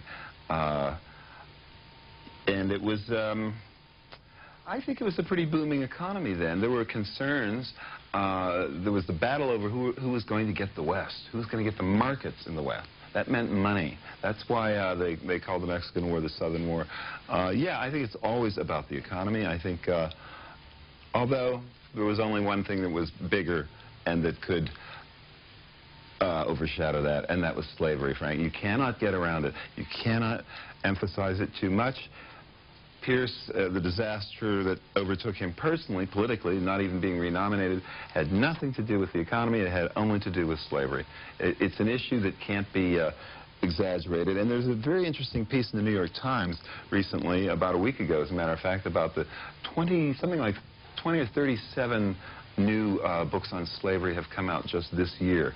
And I think the callers who've called in and said that it's not... that we perhaps sometimes handle it too gingerly, are right. The Times point was the brutality of slavery had generally been not hushed up, but just too painful to be talked about by both blacks and whites, and that the whole history of a lot of survivors of slavery was more times than not to discuss it, not to discuss the fact that many slaves had their feet amputated if they ran away and were caught. I mean, hideous things. We generally don't hear those things. We hear about Uncle Tom's Cabin, which was a very important book, by the way, in Pierce's administration. That might be an event that we could name as being of great importance. It was hugely important. Sojourner Truth's speeches around the country were heating up in the Pierce years. His negative actions, or what were viewed as such by abolitionists, one must say, helped the anti-slavery movement, helped mobilize it. Franklin Pierce's inaugural address was 3,319 words. He memorized it. It's available on our website, www.cspan.org, or the website set aside for this series, AmericanPresidents.org. Memphis, Tennessee, go ahead, please. Yes, I think McMinnville got cut off because of me. But what I wanted to ask was this. The Southern influence on the antebellum politics seems so great. Would you say that Pierce was the end of this Jacksonian influence on U.S. politics as the abolitionist movement grew? Would I say that he was the end of it? Yes, I think that's fair to say. Well, technically, I guess you'd have to say Buchanan, but Buchanan was, by that time, it was, the Civil War was really on the threshold. Pierce was the last one, and Buchanan's election was, because he had essentially undermined Pierce as ambassador. Pierce appointed him ambassador to England, and so that he was safe and away from politics for a while. That was the best thing that could ever happen to you, was to be in England and not have to take a position on slavery. So Buchanan undermined poor Pierce. Buchanan was not I mean, I say this as a sad Pennsylvanian, Buchanan was not a terribly sincere man. Pierce was a tremendously sincere man. They were both mistaken about similar things, but they're different levels of sincerity. James Buchanan, our only president never married. That's right. We'll be in Lancaster, Pennsylvania next week as we continue our American Presidents series. The following week, President Abraham Lincoln. Another call from Tennessee. Cookville, go ahead, please. Good morning. Looks like Good morning. It's Tennessee Day. It sure is. We're glad to hear from you. Well, it's a wonderful program. I'm taping all of it, and I hope we can go back and start it all over again. You know, caller, you brought up an interesting point. We'll get to your question, but over the July 4th weekend, the first 15 or 16 weeks of this series will be replayed over the holiday weekend, so if you've missed any of it, you can watch it then, and you can also call our Viewer Services office and get a tape of any specific program if you'd like it. Please go ahead. Wonderful, wonderful. Without the accomplishments of all the presidents before the Civil War, we would not be the great nation we are today. Each president contributed something which made our nation what it is today. There is a greatness in all their acts which led to our freedoms in this age. Each one was responsible for adding to our nation either land purchases like the Gadsden or the Louisiana purchases, and even wars were fought over these. And of course the Constitution, which stands to protect all of our rights today. So it bothers me that the African Americans do not see anything but the negative. It really grieves me because I love my African American friends. Part of the presidents, even when they were upholding states' rights, and some were not even slaveholders. So I'd like to hear your comments on this. That's interesting. Well, I think African Americans would probably dispute that they only talk about slavery or take a negative view. It's just very hard to get, and of course it's true that all of the presidents made contributions. But again, you just cannot get around the fact that this tremendous evil was supported by every single administration so late in history, when most of the rest of the civilized world had ceased it. And the brutality of it, the combination of the length of time and the combined horrors of it, they're very hard to get past for, I think, anybody, historian, for instance, or people in general, but in particular for black people. I mean, the legacy of it is felt in every black heart in the world, and I think you and I would feel a lot differently about it if we were black. This walking stick, which has the engravement of General Frank Pierce. We call him Franklin, though. Why the difference? Franklin, just a nickname, short form, short for, they called Franklin Roosevelt Frank, too. Do you know anything about the walking stick? I don't know about it. One of the things that you can see here at the Pierce Manse in Concord. Next is Bellevue, Washington. Good morning. Hi, I have a question for Barry Pierce, and that is, in that time period, was the voting franchise limited strictly to propertied white males, or were poor white males and indentured servants allowed to vote also? I think that at this point, property was not a requirement, because at this point there were already indentured servants. I don't think were enfranchised. But I think they had waived the property requirement because of the immigrants. There were so many waves, especially from Ireland, of English-speaking immigrants who were perfectly able to understand the issues, and they couldn't use the excuse of these are Hungarians. The Hungarians, by the way, were very important. Any Hungarian knows, people of this history, this time of history, Lajos Kossuth, the Hungarian liberator, this is in the 1850s, came to the United States for a speaking tour, and oddly enough, endorsed Franklin Pierce. And he had a lot of Hungarians vote for him, the few who were registered. But no, I think by that time, I could be wrong, but I think the property requirement was waived. A staff of more than 20 responsible for putting this American President Series together on a weekly basis. Mark Farkas in Washington, Maura Pierce, a relation to Franklin Pierce, here in Concord, New Hampshire.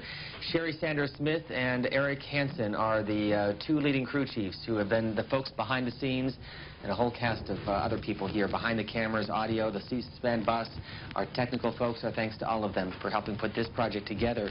We were in Buffalo, New York on Friday. Our next call is from Buffalo. They made the trip over the weekend to get up here in time to put this together on this Monday morning. Go ahead, caller. Yes, this is Warren Moffett in Buffalo, formerly in East Aurora, where you were last Friday. That's right. I'd like to ask Mr. Paris to comment on the alcoholism of President Pierce. When did this begin? Did the loss of his children particularly affect him, and how did it affect his service in office? Good question. Began very early. As I think we mentioned, his parents ran a tavern. And the one and only biography, existing biography of Pierce, which was written, I mean, other than Hawthorne, which was written in the 1920s, maintains that both of his parents were alcoholic. I haven't found independent proof of that myself, actually, but that's the allegation. So that it ran in genetically, one could probably say. You know, we know now that alcoholism, there's a genetic factor to it. It doesn't mean that if your parents are alcoholics, you're going to be, but if it doesn't help you, your genes. And there are college stories about Pierce drinking heavily, and there are carousing stories about him in his youth before he got married. Nothing terrible, but just typical young Washington politicians doing a lot of drinking. And what did the Appleton family, Jane Pierce's family, think of the Pierce family? They were, I'm glad you know, they were teetotalers. I think I'm right on that. They were teetotalers. They were abolitionists. They did not approve, I don't think, of the Pierces. They were would have considered themselves of a little higher class. They were better educated. Pierce was well educated, but his parents were not. The Means Appleton family, they were the president of Bowdoin. They were highly educated. They didn't like drinking. They didn't like the position on slavery, and they didn't like the manners. Seattle, Washington. Hello. Yes, good morning.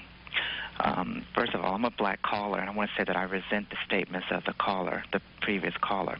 But let me say that I think that when we, as Americans, as well as historians, and I'm a historian myself, when we discuss the issue of slavery with respect to the forefathers, people like Pierce, for example, we tend to say the same thing over and over again, and that is that they really oppose slavery, but yet, you know, they were involved in it. And I think that what is happening is that we as Americans, we're sort of telling ourselves, we wanted to convince ourselves that they really was opposed to this, although we're saying this verbally. However, the record shows quite differently that these people did not do as we think. So there's really not a contradiction. In other words, it's one thing to say that they were against it, but of course their action shows plainly that they were not against slavery by, you know, the actions that were taken, such as the Kansas, Nebraska situation, as well as the what do you call it, the Fugitive Slave Act, for example. And so we should stop that as Americans. I mean, let's just say, hey, if the record shows that they did certain things and we know that slavery was horrible, let's not try to say that they did it for the sake of the Union. I mean, this was at the expense of black America that this country was built, and we need to say that it's wrong regardless that we're a great nation right now. Thank you very much for your time. I think that this caller is absolutely 100% correct. You cannot say, you can say, gosh, I don't approve of it myself, but it's in the law. or you can't say, I think it's a sin, or I think it's evil, or I think it's morally wrong, but it's in the law. This is where I go after lawyers in general. Because it's in the law does not mean it's right. And that the bottom line question was, none of these people asked themselves, instead of, is it legal? They didn't ask themselves, is it right? And you cannot, I don't think there is any justifications. I think Pierce was a fascinating and in many ways wonderful man. Not on the issue of slavery. I think he was a hypocrite and a cop-out, and that's what Millard Fillmore was, and that's what all of them were. Is that why during this period, Fillmore, Pierce, Buchanan, and even before Fillmore, we had a number of one-term presidents? Absolutely. I think they didn't have any depth. You can't have a position like that and have great depth. You can't say, I am a moral person, I am personally offended by slavery, but I have to vote for it because, as the caller said, we have to keep the Union together. You have to say, is it right or wrong? And people are going to say, that's from your 1999 perspective, and yes, it is. The bottom line is the same. There were a lot of people who took the other side, who said, yeah, it's wrong, and we're going to go to jail for it. Abolitionists, John Brown got hung for it. You can't have it both ways. St. Louis, Missouri, our last call for Barry Paris. Go ahead, great. I'd like to ask Mr. Pierce, was there any record on how President Pierce took a stand when Andrew Johnson was impeached? Did he take an active role in sticking up for him or what? And I'd like to hear your comments on that. I appreciate it. Thank you. That's a very interesting question, and you know what? I'm going to find out. To my knowledge, there isn't. I have not run across a single word that he of his expressing a position on the impeachment, but I'd really like to know. It never occurred to me. And that was, he lived 2 years after that. The impeachment was 1867, 68, and Pierce died in 69, so chances are he must have written. He wrote a fairly large number of letters. I bet he made a statement somewhere. I'll find out. I'll put it in the book. In our remaining minutes, a couple of other questions. What kind of a first lady was Jane Appleton? Oh, she was so sad. She was not the first lady. She didn't function as the first lady. It was the niece, Kent, Abby Kent, I believe, who took over, and Jane Pierce was incapacitated. She was severely ill.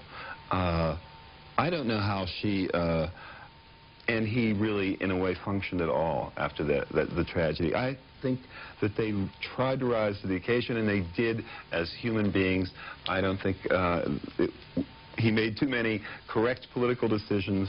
But the story of Franklin Pierce and Jane Pierce is not a story about politics. It's a story about human tragedy. And when he left the presidency in 1857, he lived for another 12 years. What was life like for him? It was very bitter in terms of the dismissal and the sort of oblivion. Pierce in Oblivion, I call the book, because he went into oblivion quickly, and when he came out of oblivion, or anybody did pay attention to them, it was negative. Being accused of Secretary of State William Seward got a report that he had expressed an anti-union position. He was nearly arrested for treason, and there was a huge controversy over his writing letters to Jefferson Davis in jail. His friend Jefferson Davis, president of the Confederacy, was of course jailed properly after the war, and Pierce, again, to his credit, was a loyal friend, and to his own danger, he wrote letters and continued to be friendly with Davis for the rest of both of their lives, and was roundly hated for it. Nearly jailed because of it. He drank more heavily. He went to Europe with Mrs. Pierce, and then he traveled with Hawthorne a great deal. Hawthorne died, as I said, in the hotel with him. He lived out his life, I don't think, happily at all. Chief Executive Franklin Pierce. Last June, we were live at the Pierce Manse in Concord, New Hampshire, to examine his presidency. First, here's a brief look at President Pierce's life and times. He was the son of a governor, a politician by heritage and temperament, who at age 48 became the country's youngest president. Handsome, affable, and well-liked, Franklin Pierce had never lost a race for public office. But his single term was marked by national conflict and personal hardship, both of which hindered his ability to lead. Pierce remains the only elected president whose party did not nominate him for re-election. He was a New Englander, born in 1804 near Hillsborough, New Hampshire. After graduating from Bowdoin College in Maine, where his classmates included author Nathaniel Hawthorne and poet Henry Wadsworth Longfellow, Pierce entered politics. Fueled by his own formidable ambition and charm, he rose through the ranks faster than most people had ever seen. When he was 25, he was elected to the New Hampshire state legislature. He won a seat in Congress at 28, and at 32 became the youngest member of the United States Senate. But Pierce had a problem. His wife, Jane Appleton Pierce, detested politics and resented the considerable demands it placed on her growing family. When Pierce was in the middle of his Senate term, she asked him to resign. He complied reluctantly, promising to give up a political career forever. But after returning to New Hampshire, where he practiced law and presided over the state's Democratic Party, Pierce grew bored and served briefly in the Mexican War before leaping back into the fray in 1852 when the Democrats nominated him for the presidency. The candidate's family was not pleased. The Pierce's 11-year-old son, Benny, wrote his distraught mother a letter at this time in which he wrote, "I hope he won't be elected, for I should not like to be at Washington, and I know you would not be either." But most people wanted Pierce to be in Washington. Pierce's old college friend, Nathaniel Hawthorne, wrote a widely circulated campaign biography on the candidate that contained the following passage. He has in him many of the chief elements of a great ruler. There are scores of men in the country that seem brighter than he is, but he has the directing mind. Popular with Northerners, Southerners, and Westerners alike, Pierce was elected in a landslide. But from the outset, his term was fraught with disaster. 2 months before moving to Washington, Benny, the Pierce's third and only surviving child, died before his